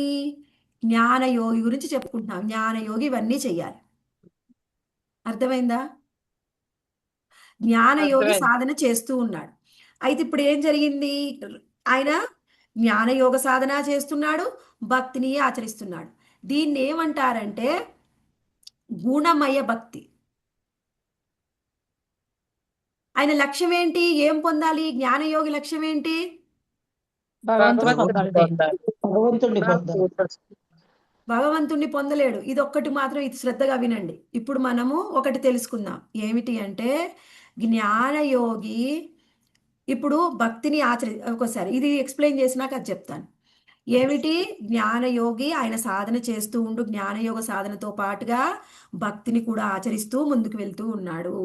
ముందుకు వెళ్తూ ఉంటే ఆ భక్తిని ఏమంటారంటే అది శుద్ధ భక్తి కాదు. అది ఏం భక్తి మరి అంటే కేవల గుణమయ భక్తి. అంటే ఆయనలో జ్ఞానయోగము ఉంది, భక్తి ఉంది, శుద్ధ భక్తి లేదు. ఏమైద్దండి? జ్ఞానము ఉంటే ఏమవుతుంది? భక్తితో పాటు జ్ఞానం ఉంటే ఏమైనా నష్టం వచ్చిందా? తెలుసుకుందాం. అసలు జ్ఞానం అంటే ఏంటి, కర్మ అంటే ఏంటి, భక్తి అంటే ఏమిటి? మనదేంటిది? జ్ఞాన కర్మాది అనావృతమైన భక్తి ఉండాలి. మరి ఈయన ఏం చేస్తున్నాడు? జ్ఞానము చేస్తున్నారు, భక్తి చేస్తున్నాడు. జ్ఞాన కర్మాది అనావృతమైన భక్తి అంటే ఏంటి? కర్మ అంటే కర్మలు ఎవరు చేస్తారో కర్మయోగి లక్ష్యం ఏముంటుంది అంటే ఆయన ఏదో ఒకటి పొందాలి. అది స్వర్గం కానీ భగవంతుడిని పొందడం, ఏదో ఒక కోరికతోనే చేసేది కర్మయోగం. ఏదో ఒక కోరిక ఉంటుంది. జ్ఞానయోగికి ఏమిటి? ఆయనకు కూడా బ్రహ్మన్ రియలైజేషన్ అంటే నేను ముక్తిని పొందాలి. జ్ఞానయోగి ఏమిటి? ముక్తిని పొందాలి అనే కోరిక ఉంది. కర్మయోగికి నీకు ఏదైనా కూడా స్వర్గం కావాలి, అది కావాలి, ఇది కావాలి, ఏదో ఒక కోరిక. మరి జ్ఞాన రూపాది భక్తి అంటే మనం చేసే ఈ భక్తిలో మనం ఈ రెండేమన్నా ఆశిస్తున్నామా? ఎందుకు భక్తి చేస్తున్నారండి పొద్దుగూకులు మీరు? మీకేం పని లేదు, ఇస్కాన్ వాళ్ళు ఎప్పుడు భక్తి చేస్తూ ఉంటారు, మాతో పాటు సినిమాకి రండి, షాపింగ్కి రండి అంటే లేదు లేదండి, నేను ఇప్పటి వరకు ఉన్న చాలు, ఇక నేను పడ్డ కష్టాలు చాలు, ఇక నేను పుట్టాలనుకోవట్లేదు, నేను భగవద్ధామని పోవాలి అనుకున్నాను. అలా ఎవరైనా చెప్పారంటే మీకు జ్ఞాన యోగ టెండెన్సీ ఉంది. అంటే మీరు ముక్తిని ఆశిస్తూ భక్తి చేస్తున్నారు. అర్థమైందా? అంటే మనం చేసే భక్తిలో జ్ఞాన కర్మాది అనావృతమైంది ఉండాలి. అంటే కేవల భక్తి చెయ్యాలి. మరి ఇప్పుడు జ్ఞానయోగం ఏం చేస్తున్నాడు? భక్తి చేస్తున్నాడు, జ్ఞానయోగ సాధన చేస్తున్నాడు. అందుకని అయినది గుణమయి భక్తి, శుద్ధ భక్తి కాదు. ఆయన లక్ష్యం ఏమిటి? ఏమిటండి ఆయన గుణం ఏమిటి? బ్రహ్మాన్ని పొందాలి. ఆయన లక్ష్యం బ్రహ్మాన్ని పొందాలి. బ్రహ్మం అంటే బ్రహ్మదేవుడు కాదు, బ్రహ్మ నిరాకార బ్రహ్మ. అర్థమైందా? అది గుణమయ భక్తి అంటే కోరిక ఉంది ఆయన చేసే దాంట్లో. ఆయన దాంట్లో కోరిక ఉంది, బ్రహ్మాన్ని పొందాలనే కోరిక. మరి భగవంతుడు ఎవరు? నిర్గుణుడు. ఆయన్ని పొందగలరా? పొందలేరు. పొందలేదు. ఇప్పుడు ఏం చేస్తున్నాము? ఇలా ఆయన సాధన చేస్తూ ఉన్నాడు. నిరాకార బ్రహ్మమైన పరమాత్మైన భగవంతుడైన వాళ్ళు నిర్గుణతత్వమే, వాళ్ళకి గుణాలు లేవు. నువ్వు ఇలా జ్ఞాన మిశ్రిత భక్తిని చేస్తే బ్రహ్మాన్ని పొందలేరు. ఓన్లీ భక్తి చెయ్యాలి, జ్ఞానాన్ని పక్కకు పెట్టాలి. మరి ఎలా పెడతామండి? జ్ఞానాన్ని పక్కకు పెట్టడం అంటే ఏంటి? ఎలా పెట్టాలి అంటే ఈ జ్ఞానం అని ఏం చేస్తున్నాం? ఇలా చేయడం వల్ల, మన సాధన చేస్తుండడం వల్ల మనకు విద్య అనేది వచ్చింది. ఏమిటా విద్య? నేను జ్ఞానయోగ సాధన ఎలా చెయ్యాలి అనేది తెలుసుకుంటున్నాను. నేను ఒక ఆత్మనని తెలుసుకొని సాధన ఎలా చెయ్యాలో తెలుసుకొని సాధన చేస్తూ ఉన్నాను. సాధన చేస్తూ భక్తిని కూడా చేస్తూ ఉన్నాను. ఇప్పుడు నాకేమైంది అంటే, ఇప్పుడు నేను ఇలా సాధన చేస్తూ ఉంటే నేను బ్రహ్మ ప్రాప్తి కూడా పొందలేను. ఎందుకంటే నాకు శుద్ధ భక్తి లేదు, అంత జ్ఞాన మిశ్రిత భక్తి ఉంది. ఇప్పుడు ఏం చేయాలి అంటే మనకు ఉన్నటువంటి విద్యతోని విద్యని తీసేయాలి. ఎలా అంటే ఇది ఒకటి వినండి. ఇప్పుడు మీ ఇంట్లో రూమ్లో ఒక లైట్ వేశారు. అప్పుడు ఏం జరిగింది? చీకటి పోయి లైటింగ్ వచ్చింది. లైటింగ్ వచ్చిన తర్వాత మళ్ళీ లైట్ వేస్తారా? ఇంకో లైట్ వేస్తారా? మీరు అలా లైట్ కంటిన్యూస్గా వస్తూ ఉంది, అప్పుడు చీకటి అనేదే లేదు. అప్పుడు ఇంకొక లైట్ వేయాల్సిన అవసరం ఉందా? లేదు. ఇప్పుడు శ్రద్ధగా వినండి. మనం ఆల్రెడీ విద్యలో ఉన్నాము, ఇంకా అవిద్య అనేది మనకి లేదు. మనకు అవిద్య ఉంటే విద్య అవసరం. ఇక అవిద్య అనేది అసలు మన దగ్గరికి రాదు. మనం ఆ స్థాయికి వచ్చేసాం, ఇక అవిద్య లేదు. జ్ఞాన సాధన మళ్ళీ భక్తి సాధన కలిపి జ్ఞాన మిశ్రిత భక్తి చేస్తూ ముందుకెళ్తూ ఉన్నప్పుడు ఇంకా అవిద్య అనేది పూర్తిగా పోయింది మనలో. ఎందుకు అవిద్య పోయింది? అవిద్య ఉంటే ఏమిటి? లేనిది ఉన్నట్లు, ఉన్నది లేనట్లు భావించి ఎప్పుడు దుఃఖపడుతూ ఉన్నాం. ఇప్పుడు ఆ భావం లేదు. ఆయన ఆత్మానంద స్థితిలో సంతోషంగా ఉన్నాడు. ఆత్మానందం పొందుతూ ఉన్నాడు. కాకపోతే పరబ్రహ్మ ప్రాప్తి ఇంకా కలగలేదు. మరి ఆయనకు అవిద్య లేనప్పుడు ఇంకా మరి విద్య అవసరం ఏంటి? చీకటి ఉంటే లైట్ కావాలి, చీకటి లేనప్పుడు కూడా లైట్ కావాలా? అట్లా. అక్కర్లేదు. అవసరం లేదు. అక్కర్లేదు. అంటే లేదు. అవిద్య అనేది ఇంకా రాదు అని తెలిసినప్పుడు విద్య కూడా అవసరం లేదు అని తెలుసుకుంటాడు. తెలుసుకుంటే ఏం జరిగింది అంటే ఇంకా విద్య అవసరం లేదంటే ఇంకా జ్ఞాన మార్గం అవసరం లేదు, కేవలం భక్తి చాలు అని భక్తి మార్గంలో ముందుకెళ్తాడు. అర్థమైందా? భక్తి మార్గం ఇంకా భక్తి జ్ఞాన మార్గము ఇంకా అవసరం లేదని కేవలము విద్యని విద్యతోనే దూరం చేసుకుంటాడు. దూరం చేసుకొని ఇంకా కేవలం భక్తే మిగిలింది, భక్తి మార్గంలో ముందుకు వెళ్తాడు. అప్పుడు ఏం జరుగుతుంది? భక్తి మార్గంలో ముందుకు వెళ్తే అప్పుడు ఆయనకి బ్రహ్మన్ రియలైజేషన్, బ్రహ్మని పరబ్రహ్మాన్ని అర్థం చేసుకుంటాడు. కానీ ఆయన భక్తి ఎలా ఉంది? భక్తి ఉంది కానీ స్వల్ప భక్తి. భక్తి ఉంది కానీ ఎలాంటి భక్తి అది? స్వల్ప భక్తి. స్వల్ప భక్తి అంటే ఇప్పుడు మీకు మీకేదో ఒకటి దర్శనం అవుతుంది. మనం ఎప్పుడైనా చూడొచ్చు ఒక పెద్ద ఈ ఫోకస్ లైట్లు, మనం ఎక్కడికైనా వెళ్తే ఆ స్టేడియంస్కి వాటికి ఫోకస్ లైట్లు, పెద్ద పెద్ద లైట్లు పెడతారు. అప్పుడు మనకి అసలు ఏముంది అక్కడ ముందుకు ఏమీ కనిపించదు. ఇప్పుడు మన భక్తి ఏమో స్వల్పమైంది, అందుకని మన దృష్టి స్వల్పమైంది. భగవంతుడు బ్రహ్మన్ దర్శనం ఇచ్చాడు కానీ ఆ వెలుగు ఎక్కడి నుంచి వస్తుంది అంటే ఆ వెలుగు వెనక ఎక్కడి నుంచి వస్తుంది దానికి మూలం తెలుసుకోవాలంటే మనకు అంత దృష్టి లేదు, మన దృష్టి స్వల్పంగా ఉంది. మనకి ఏం కనిపిస్తుంది? ఆ లైటింగ్ మాత్రమే కనిపిస్తుంది. ఆ లైటింగ్ ఎవరి నుంచి వస్తుంది? ఆయన గుణం ఏంటి, ఆయన రూపం ఏంటి కనిపించట్లేదు. ఎందుకంటే మన భక్తి స్వల్పమైంది కాబట్టి మన దృష్టి కూడా స్వల్పమైంది. అర్థమైందా? భక్తి స్వల్పం, అర్థమైంది. దృష్టి స్వల్పం. అందుకని భగవంతుడి రూపాన్ని మనం దర్శనం చేసుకోలేము. ఏం దర్శనం చేసుకుంటారు? జ్ఞానయోగ సాధన చేస్తూ జ్ఞాన మార్గాన్ని పక్కకు పెట్టి కేవలం భక్తిని మాత్రమే ఆచరిస్తున్నాడు. ఆయన భక్తి కేవల భక్తి. కాకపోతే కేవల భక్తే, అల్లో జ్ఞాన కర్మ ఏం లేవు, కాకపోతే భక్తి స్వల్ప పరిమాణంలో ఉంది. అందుకని దృష్టి స్వల్పం. అందుకే దృష్టి స్వల్పం కాబట్టి ఆయన యొక్క రూపాన్ని మనం దర్శనం చేసుకోలేం, కేవలం ఆయన యొక్క తేజస్సునే అర్థం చేసుకుంటాం. నిరాకార బ్రహ్మ. నిరాకార బ్రహ్మం దర్శనం అవుతుంది వాళ్ళకి. ఇప్పుడు దీనికి మనకి భగవద్గీతలో 2 శ్లోకాల్లో ఉదాహరణ చెప్పారు. నేను దీన్నే ఇప్పుడు ఎలా నిరాకార బ్రహ్మం అర్థం చేసుకుంటే భగవంతుడిని కూడా ఎలా దర్శనం చేసుకోవచ్చు కూడా నేను చెప్తాను. కొంచెం కొంచెం ఇంకొక పావు గంట ఓపికగా వినండి. ఓపికగా వింటే అర్థం అవుతుంది. ఆ? ఇక్కడ ఇంకేం చెప్తున్నారంటే భగవద్గీతలో 2 శ్లోకాలు, 18th చాప్టర్లో 2 శ్లోకాలు చెప్పారు. భగవద్గీత మనం ఎంత జ్ఞానం పెరిగిన తర్వాత చదువుతామో ఇంకంత బాగా అర్థమవుతుంది. మనకి మన యొక్క నాలెడ్జ్ పెరుగుతూ ఉంటే భగవద్గీతను అర్థం చేసుకునేది పెరుగుతూ ఉంటుంది. అర్థమైందా? ఇక్కడ ఏమంటున్నారంటే బ్రహ్మభూత ప్రసన్నాత్మ నచోషతి నకాంక్షతి సమసర్వేషు భూతేషు మద్భక్తిం లభతే పరాం. ఇక్కడ ఏమంటున్నారు?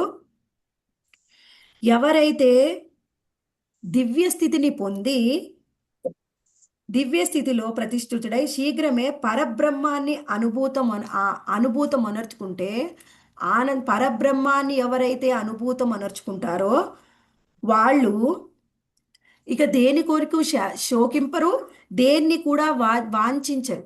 దేని కొరకు శోకింపక దేనిని వాంఛింపక అట్టివాడు సర్వజీవుల ఎడ సమత్వ భావమును కలిగి ఉండును. అట్టివాడు సర్వజీవుల యందు సమత్వ భావమును కలిగి ఉంటాడు. అట్టి స్థితి యందే అతడు నా భక్తియుత సేవను పొందుచున్నాడు. అలాంటి స్థితిలోనే నా భక్తియుత సేవని పొందుచున్నాడు అని చెప్తున్నారు. ఇది కొంచెం శ్రద్ధగా వినండి. ఇక్కడ ఏం చెప్తున్నారంటే ఇక్కడ ఏం చెప్పారు? దివ్య స్థితిలో ఉండి ఆల్రెడీ పరబ్రహ్మాన్ని అనుభూతం చేసుకున్నాడు, ఆయన ఆనందాన్ని పొందుతూ ఉన్నాడు.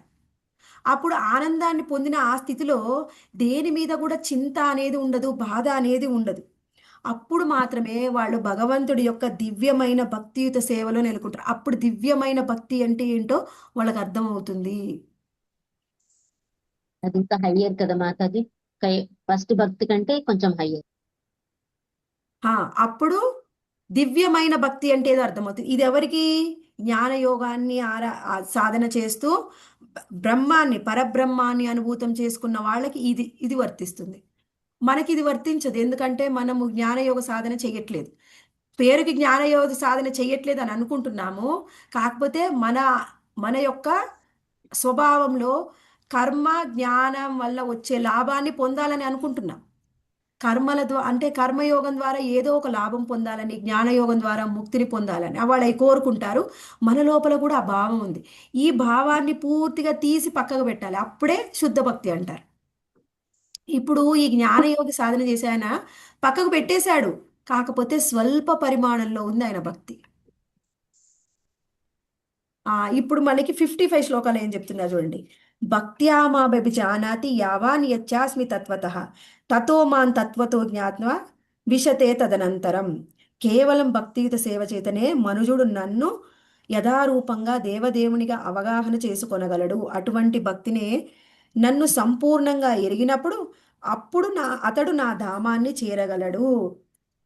చాలా ఇంపార్టెంట్. ఎంత బాగా చెప్తున్నారు చూడండి. కేవలం భక్తియుత సేవ, కేవలం భక్తియుత సేవ అని రాసేయొచ్చు కదా. కేవలం అని ఎందుకు వాడారంటే కేవలం భక్తియుత సేవ చేస్తే అప్పుడు యథారూపంగా భగవంతుణ్ణి అర్థం చేసుకోలేస్తాం. యథారూపంగా భగవంతుని అర్థం చేసుకోలేస్తే అటువంటి భక్తి ఎవరైతే చేస్తారో అప్పుడు మాత్రమే వాడు నా ధామాన్ని చేరుకుంటారని చెప్తున్నారు స్వయంగా కృష్ణుడు. కృష్ణధామాన్ని చేరుకోవాలి అంటే కేవల భక్తియుత సేవ చెయ్యాలి. అప్పుడు ఆయన యథారూపంగా ఆయన ఉన్నది ఉన్నట్లు మనం అర్థం చేసుకుంటామంట. ఎలా అర్థం చేసుకుంటాం? కృష్ణుని ఉన్నది ఉన్నట్లుగా. ఇప్పుడు జ్ఞానయోగ సాధన చేసిన ఆయన నిరాకార బ్రహ్మాన్ని దర్శనం చేసుకున్నాడు. బ్రహ్మం దర్శనం అయిపోయింది. కానీ ఉన్నది ఉన్నట్లు దర్శనమా? 100% దర్శనం అయిందా? కాలేదు. మరి 100% దర్శనము స్వయంగా శ్రీకృష్ణ భగవానుడి యొక్క దర్శనం. ఇప్పుడు మనము పరతత్వాన్ని 3 రూపాల్లో అర్థం చేసుకోవచ్చు. నిరాకార బ్రహ్మము, పరమాత్మ మరియు భగవంతుడు. జ్ఞానయోగ సాధన చేసేవాడు నిరాకార బ్రహ్మ దర్శనమే అయింది. వాళ్ళు పరమాత్మ దర్శనము ఇంకా ఎవరు కృష్ణ భగవాని దర్శనం కాలేదు వాళ్ళకి. అర్థమైందా? మన లక్ష్యం ఏంటి? కృష్ణుడి దర్శనం చేసుకోవాలి. మరి మన కృష్ణుడి దర్శనం చేసుకోవాలంటే మన సాధన ఎలా ఉండాలి? ఇక్కడ చెప్తున్నారు. కేవలం భక్తి సేవ చేయండి, అప్పుడు మాత్రమే యథారూపంలో నన్ను అర్థం చేసుకుంటారు. అర్థం చేసుకున్నప్పుడే మీరు నా ధామానికి రాగలరు. ఊరికేనే గోలోకధామం, ఊరికేనే కృష్ణ భగవాన్ దర్శనం అని ఊరికేనే అనుకొని మనకి ఏమైపోయిందంటే కృష్ణుడు ఎవరికైనా వచ్చి ఎప్పుడైనా దర్శనం ఇస్తాడు అన్నట్లు అయిపోయింది. అలా వచ్చి ఎవరికంటే వాళ్ళకి ఎప్పుడంటే అప్పుడు దర్శనం ఇవ్వరు. అర్థమైందా? ఎక్కువ భక్తి చేస్తేనే వస్తుంది. మరి ఇందాక చెప్పారు మాతాజీ స్వల్ప భక్తి అని. అది ఎలా అర్థం చేసుకోవాలి? మనము ఈ శ్లోకం కంటే ముందు మనకి చైతన్య చరితామృతంలో అయినా భాగవతంలో అయినా చతుశ్లోకి భాగవతానికంటే ముందు 2 శ్లోకాలు చెప్పారు. 51, 52. అందులో మనం చూద్దాం. ఇక్కడ భక్తి అంటే ఏమిటి తెలుసుకోవాలి. భక్తి అనేది భక్తిలో కూడా క్వాలిటీ ఉంటుంది.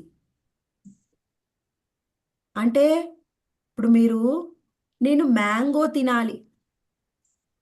మ్యాంగోలో ఎన్ని రకాల మ్యాంగోస్ ఉంటాయి, ఎన్ని రకాల క్వాలిటీలు ఉంటాయి. ఉంటాయా ఉండవా? ఉంటాయండి. చాలా రకాలు ఉంటాయి. మరి భక్తిలో కూడా చాలా రకాల భక్తులు ఉంటాయి. ఎలాంటి భక్తులు అంటే మనం ఏదైనా భావంతోని భక్తి చేయొచ్చు. వాత్సల్య భావంలో, మాధుర్య భావంలో, సాఖ్య భావంలో, శాంత దాస్య రూప భావాల్లో మనం భక్తిని చేయొచ్చు. సరే, నేను వాత్సల్య భావంలో భక్తిని చేస్తున్నానండి, కృష్ణుడిని నా పుత్రునిగా భావిస్తున్నాను. మరి అందులో కూడా వాత్సల్య రూప భక్తిలో అందరికంటే ఉన్నత స్థాయిలో ఉంది యశోదామాత. యశోదామాత స్థాయిలో దేవకి, వసుదేవులు కూడా లేరు. ఇక మరి మనలాంటి వాళ్ళ గురించి ఏం చెప్పాలి? మరి మనం కూడా వాత్సల్య రూపంలో ఉన్న ఆ భక్తిలో క్వాలిటీలో భేదం ఉందా లేదా? ఉంది. ముందు భావంలో తేడా ఉంది, తర్వాత క్వాలిటీలో కూడా తేడా ఉంది. ఉన్నదా? లేదా? ఇది అందరూ ఒప్పుకుంటున్నారా ఉంది అని? ఉందండి. ఉంది. ఇప్పుడు సరే ఉంటే ఏంటి మాతాజీ 52వ శ్లోకంలో చెప్తున్నారు చూడండి.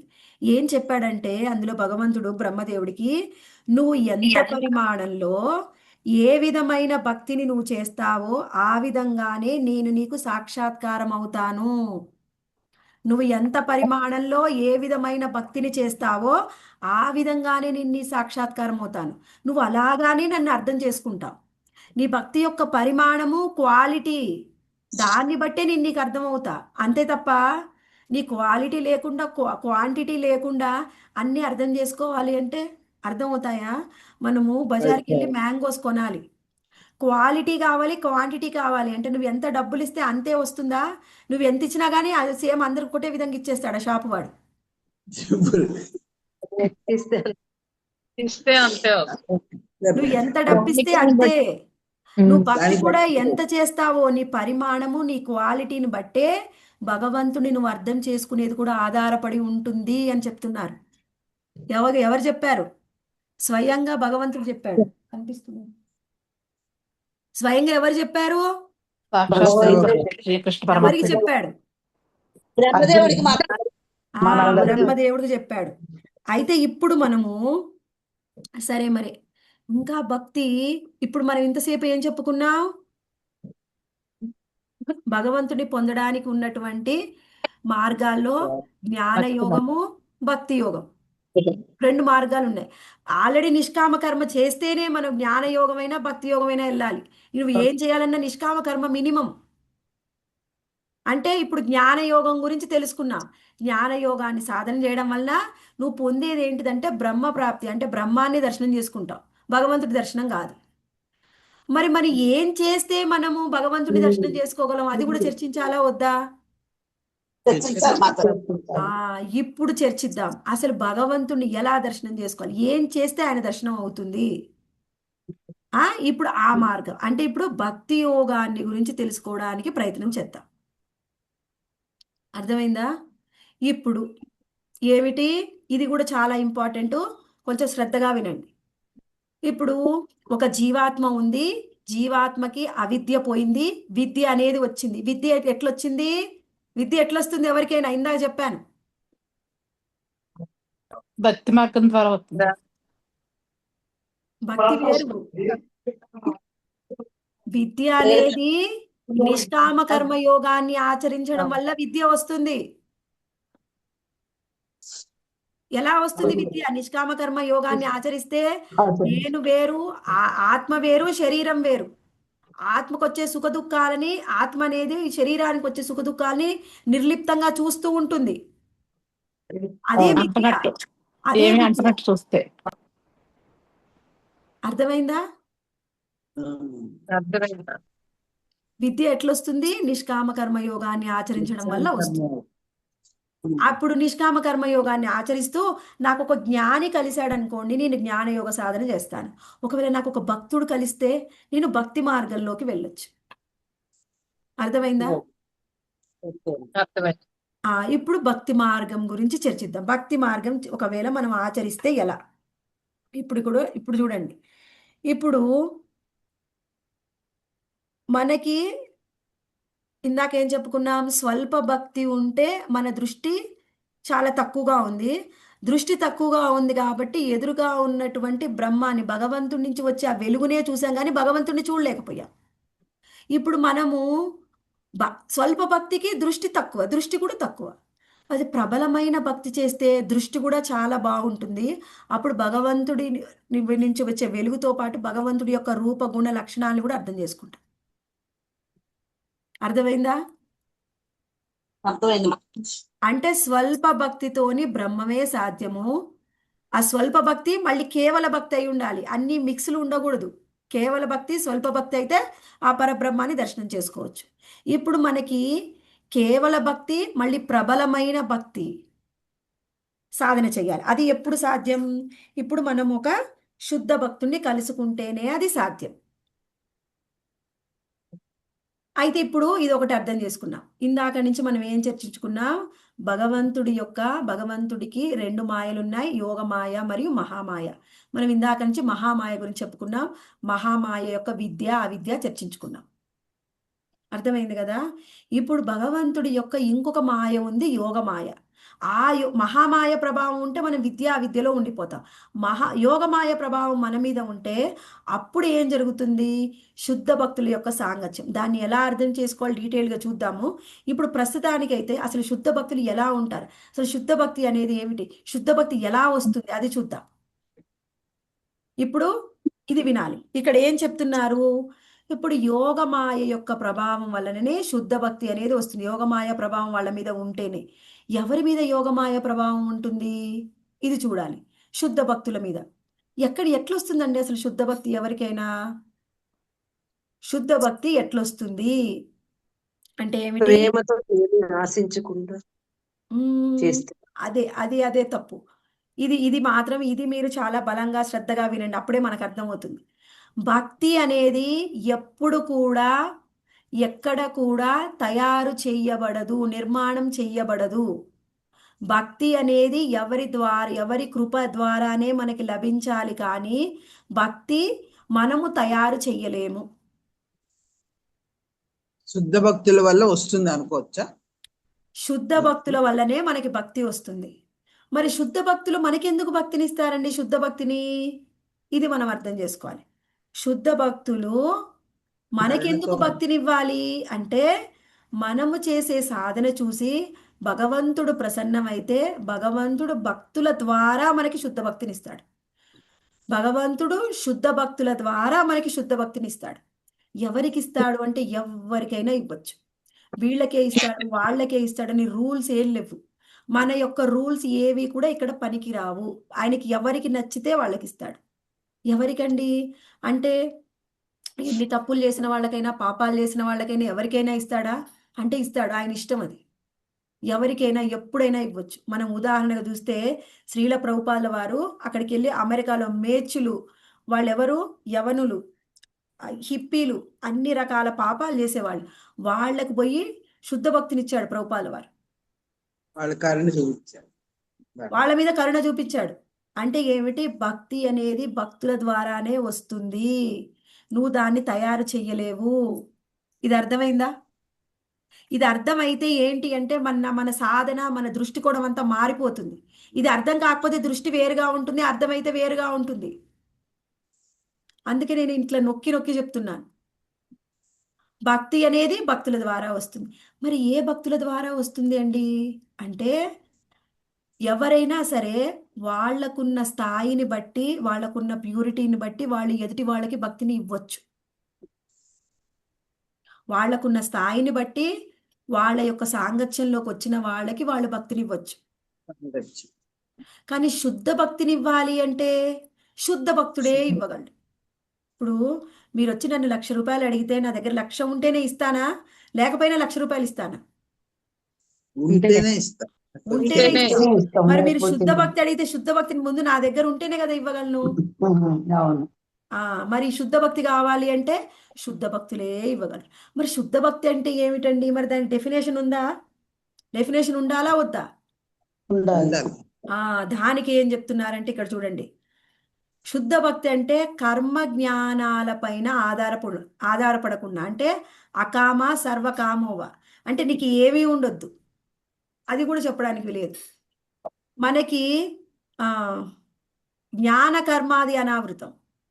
జ్ఞానము కర్మతోని మన భక్తి అనావృతం అవ్వకూడదు. జ్ఞానం అంటే నాకు ముక్తి కావాలనే కోరిక ఉండకూడదు.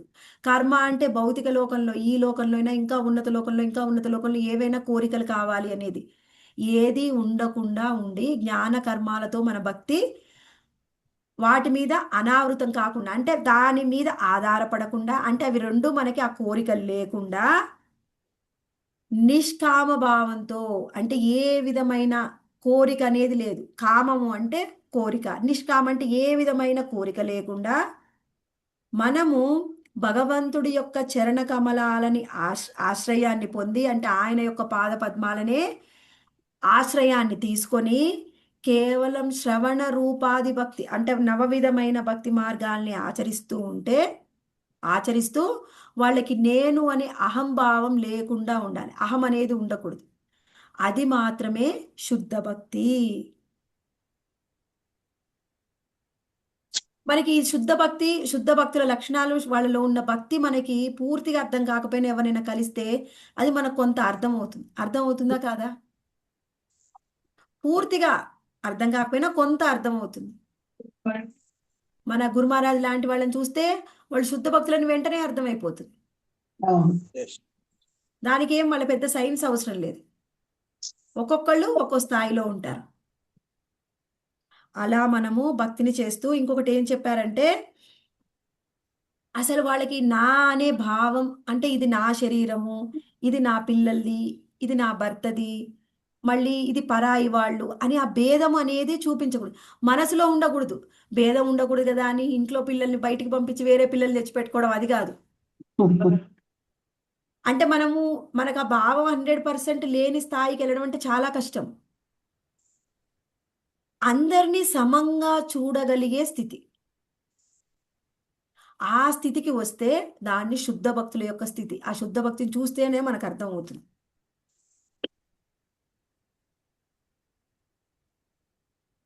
భక్తుడికి ఎలా అంటే ఎవరికి మరి ఆ శుద్ధ భక్తిని ఇస్తాడంటే కృష్ణుడు ఎవరికి ఇస్తారో చెప్పలేము. ఆయన ఇష్టం ఎవరికైనా ఇవ్వచ్చు. ఎంత పతన స్థితిలో ఉన్న వాళ్ళకైనా శుద్ధ భక్తి అనేది ఇవ్వచ్చు. శుద్ధ భక్తి వాళ్ళకి ఇచ్చినప్పుడు ఏం జరుగుతుంది అంటే ఇక్కడ అర్థం చేసుకోవాలి. అసలు భక్తి అనేది ఎలా మనం ఇందాక చెప్పుకున్నాం. విద్య గురించి చెప్పుకున్నాం. విద్య అనేది ఏమిటి అంటే అది గుణమయం, సత్వగుణంతో కూడి ఉంది. కానీ భక్తి మళ్ళీ అది జడ పదార్థం. విద్య అనేది జడ పదార్థం. కానీ భక్తి అనేది జడ పదార్థం కాదు. అది చేతనమయం. అంటే భక్తి అనేది ఒక వ్యక్తి రూపంగా చూడాలి. మనం అందుకేంటి భక్తి దేవి అంటాం ఎప్పుడు. వింటారు కదా ఎప్పుడు మీరు భక్తి దేవి అని. అంటే ఆమె ఒక వ్యక్తి రూపం, ఆమెకి చేతనం అనేది ఉంది. నీ మనసులో ఉండే భావాలని బట్టి భక్తి దేవి స్పందిస్తుంది. భక్తి అనేది జడ పదార్థం కాదండి. అందుకే మన మనసులో ఉన్న భావాలకి అనుగుణంగా మనము భక్తిదేవి ఎలా స్పందిస్తూ ఒకవేళ మనము ఏదైనా అపరాధం చేసామనుకోండి, భక్తుల పట్ల భగవంతుడి పట్ల ఏమైనా అపరాధం చేస్తే వెంటనే మన భక్తిలో పరిమాణంలో కానీ భావంలో కానీ తేడా వచ్చేస్తుంది. మన భావంలో పరిణామంలో తేడా రాకుండా మనం పురోగతి చెందుతున్నాము అంటే అపరాధాలు లేవు. కొన్నిసార్లు మన భక్తికి మన అపరాధాలు, మనలో ఉన్న అనర్థాలు కూడా మనని వెనక్కు లాగుతూ ఉంటాయి. భక్తిదేవి చేతనమయమైంది, ఆమెకి చైతన్యం ఉంది, ఆమె అర్థం చేసుకుంటుంది. మనం అపరాధాలు చెయ్యకపోతేనే భక్తిలో పురోగతి చెందుతాం. అపరాధాలు చేస్తే వెళ్ళలేం. ఇంకోటి ఇందాక కూడా చెప్పాం, అటువంటి భక్తిని ఎవరు కూడా నిర్మాణం చేయలేరు, ప్రాప్తం చేసుకోగలరు. ఎక్కడి నుంచి? శుద్ధ భక్తుల నుంచి భక్తిని ప్రాప్తం చేసుకోగలరు. ఎప్పుడు కూడా మనం భక్తిని నిర్మాణం చెయ్యలేము. ఇది ఒకటి తెలుసుకోవాలి. ఇంకా ఏం చెప్తున్నారంటే మరి అటువంటి శుద్ధ భక్తులు మనకి భక్తిని ఇస్తున్నారా అండి? మన గురు మహారాజ్ ఎక్కడో ఉన్నారు, మనం ఏం చేస్తున్నాం, ఎలా ఉన్నాం గురు మహారాజ్కి తెలియదు. మనం ఏమి అప్డేట్ ఇవ్వము. మనకి వాళ్ళు ఇచ్చేది శుద్ధ భక్తిని మనం ఎప్పుడు స్వీకరించేది అని అనిపిస్తుంది. ఇదంతా విన్నప్పుడు మనకి కూడా ఎవరైనా శుద్ధ భక్తి ఇస్తే బాగుండు అనిపిస్తుంది. అనిపించిందా ఎవరికైనా? అనిపిస్తుంది మాతాజీ. మనం గురు మహారాజుకు దూరంగా ఉన్నాం కదా, ఆయన చెప్పేది మనం ఎలా, ఆయన భాష కూడా మనది, ఆయన భాష మన భాష అర్థం కాదు, మనకు అర్థం అదంతా కాదు. మీకు అట్లా కూడా అనిపించిందా ఎవరికైనా మాకు శుద్ధ భక్తి కావాలి అని? అనిపిస్తుంది మాతాజీ. శుద్ధ ఇప్పుడు భక్తి అనిపిస్తుంది. కావాలి అంటే మనకి ఆల్రెడీ ప్రభుపాదుల వారు ఆయన యొక్క భాష్యంలో తాత్పర్యంలో భక్తిని ఇచ్చారు, శుద్ధ భక్తిని ఆయన ఇచ్చారు. కానీ స్వీకరించడానికి మనమే సిద్ధంగా లేము. మనకి అర్హత లేదు. ప్రభుపాదుల వారు శుద్ధ భక్తి అంటే ఏంటి డెఫినేషన్ చాలా డీటెయిల్. ఇప్పుడు మనం చర్చించుకునేది అంతా ప్రభుపాదుల వారి భాష్యం నుంచే. అవును. అంటే ఆల్రెడీ మనకు ఆయన ఇచ్చారు, కానీ అర్థం చేసుకునే శక్తి సామర్థ్యాలు లేవు మనకి. మనం దానికి రెడీగా ఉంటే మనకి ఇవ్వడానికి కృష్ణుడు ప్రభుపాదుల వారు రెడీగా ఉన్నారు. మనము తీసుకోవడానికి సిద్ధం అవ్వాలి. అలా భక్తిలో మనం పురోగతి చెందుతూ ఉన్నప్పుడు ఏం జరుగుతుందంటే మనలో ఉన్న అజ్ఞానానికి కారణాలైనటువంటి 5 లక్షణాలు మనం చెప్పుకున్నాం పోయిన 2 వారాల్లో కూడా. అవిద్య, అస్మిత, రాగ, ద్వేష, అభినివేశం నుంచి మనం బయటపడతాం. ఇవి అజ్ఞానానికి 5 కారణాలు. వీటి నుంచి బయటపడితే అప్పుడు ఏం జరుగుతుంది అంటే మనలో ఎన్నో రకాల పాపాలు చేసున్నాం. ఆ పాపాలన్నీ మనం అనుభవిస్తూ ఉంటాం. అవన్నీ కూడా ప్రారబ్ధాల రూపంలో ఉంటాయి. ప్రారబ్ధ అప్రారబ్ధ కూట బీజంలో మనం చేసిన పాపాలన్నీ ఉంటాయి. ఇవన్నీ కూడా అజ్ఞానానికి ఉన్న 5 లక్షణాలు దూరం అవుతాయి. మనం అనుభవించవలసిన ఈ పాపాలు ఉన్నాయి కదా, కూటం బీజం ప్రారబ్ధం అప్రారబ్ధం ఇవన్నీ కూడా దూరం అవుతాయి మనం శుద్ధ భక్తిని ఆచరించినట్లయితే. శుద్ధ భక్తి అంటే ఏమిటి? నవవిధమైన భక్తి మార్గాలు, అదే శుద్ధ భక్తి. అది కాకుండా వేరే శుద్ధ భక్తి కాదు. అదంతా చెప్పుకున్నాం కదా. అప్పుడు ఏం జరుగుతుందంటే,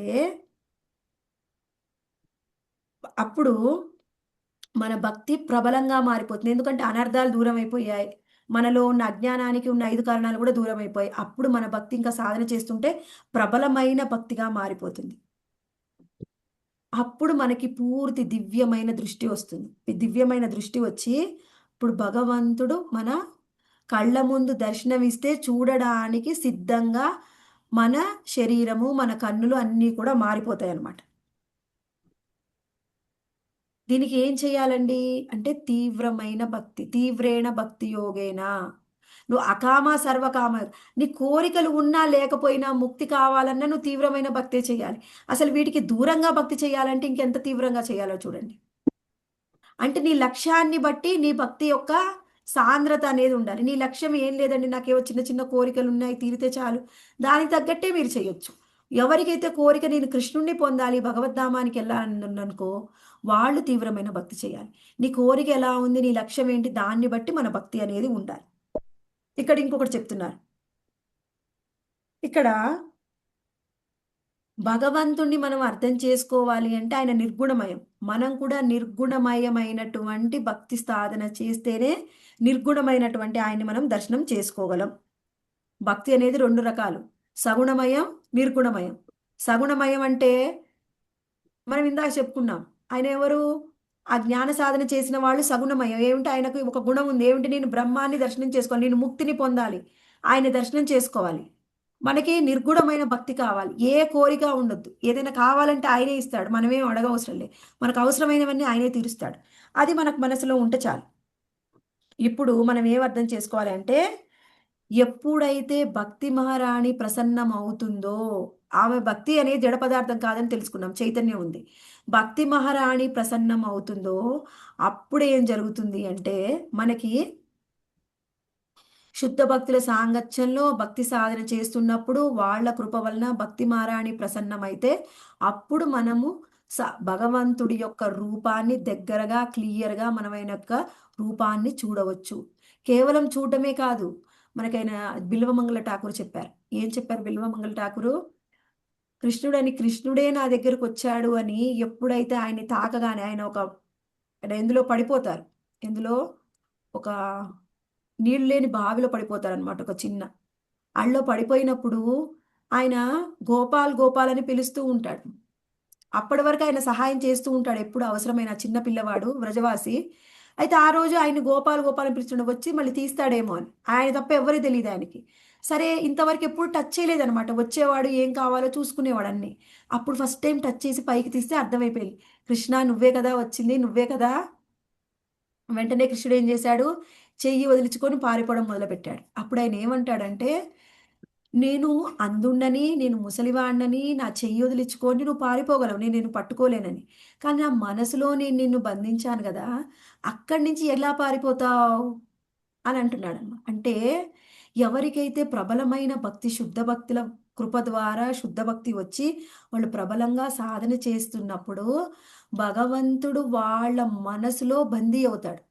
ఆ బందీ అయిన భగవంతుడు కూడా బయటికి కావాలనుకున్నా పోలేడు, వాళ్ళ మనసులోనే కొలువై ఉంటాడనమాట. అది ఎలా సాధ్యమవుతుంది?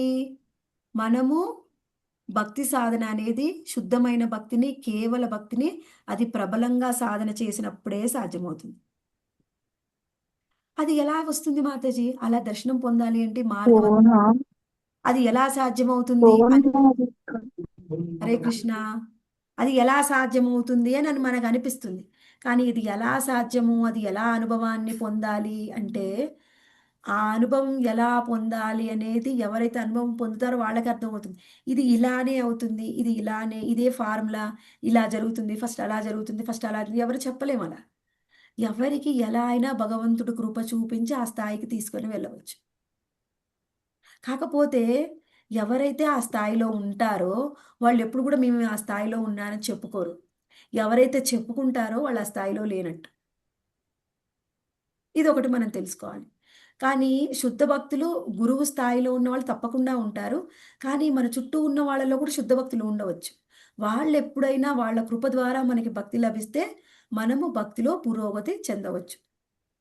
శిక్షా గురువులు అంటే గురుమారా స్థాయిలో ఉండే శిక్షా గురువులు ఉంటారు, వేరు కూడా ఉంటారు. కొంతమంది ఉన్నత స్థాయిలో ఉంటారు.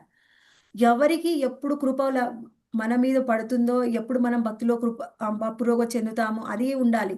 ఎప్పుడు కూడా భక్తుల యొక్క సాంగత్యంలో మనం ఎంతో వినయంగా ఉంటూ సాధన చేస్తేనే భక్తుల ద్వారా శుద్ధ భక్తి వస్తుంది. మనం సొంతంగా భక్తి అనేది రాదు. భక్తి మనం సొంతంగా మనం ఒక్కళ్ళమే సాధన చేసి తయారు చేయలేం. అందుకని ఎప్పుడు కూడా భక్తుల సాంగత్యంలోనే భక్తిని సాధన చెయ్యాలి. అప్పుడే ఆయన్ని మనం దర్శనం చేసుకోగలం. ఇంత డీటెయిల్డ్గా మనకి చతుశ్లోకి భాగవతంలో మనకి వివరించారు. భగవంతుడు నేను ఎలా పొందాలి అనేది డీటెయిల్డ్గా చెప్తూ ఉన్నారనమాట. ఇంకా మనం ఇందాక చూసాం కదా, ఇంకొంచెం అసలు ఇదే శ్లోకాన్ని మనము మహామాయ ద్వారా ఎలా అర్థం చేసుకున్నామో యోగమాయ ద్వారా కూడా అర్థం చేసుకోవడానికి మనము నెక్స్ట్ వీక్ ఇంకా కొంచెం ప్రయత్నం చేద్దాము. నెక్స్ట్ వీక్ పూర్తవుతుంది. లేకపోతే నెక్స్ట్ వీక్ పూర్తయితే మళ్ళీ వేరే శ్లోకం కూడా స్టార్ట్ చేద్దాం. లేకపోతే నెక్స్ట్ వీక్ చూద్దాం. హరే కృష్ణ డివోటీస్. హరే కృష్ణ మాతాజీ. ధన్యవాదాలు. మాతాజీ ధన్యవాదాలు. హరే కృష్ణ. హరే కృష్ణ శ్రీల మాతాజీ. ప్రభుపాదుల వారికి జై. మాతాజీ. కృష్ణరాజ కవిరాజ గోస్వామికి జై. హరే కృష్ణ.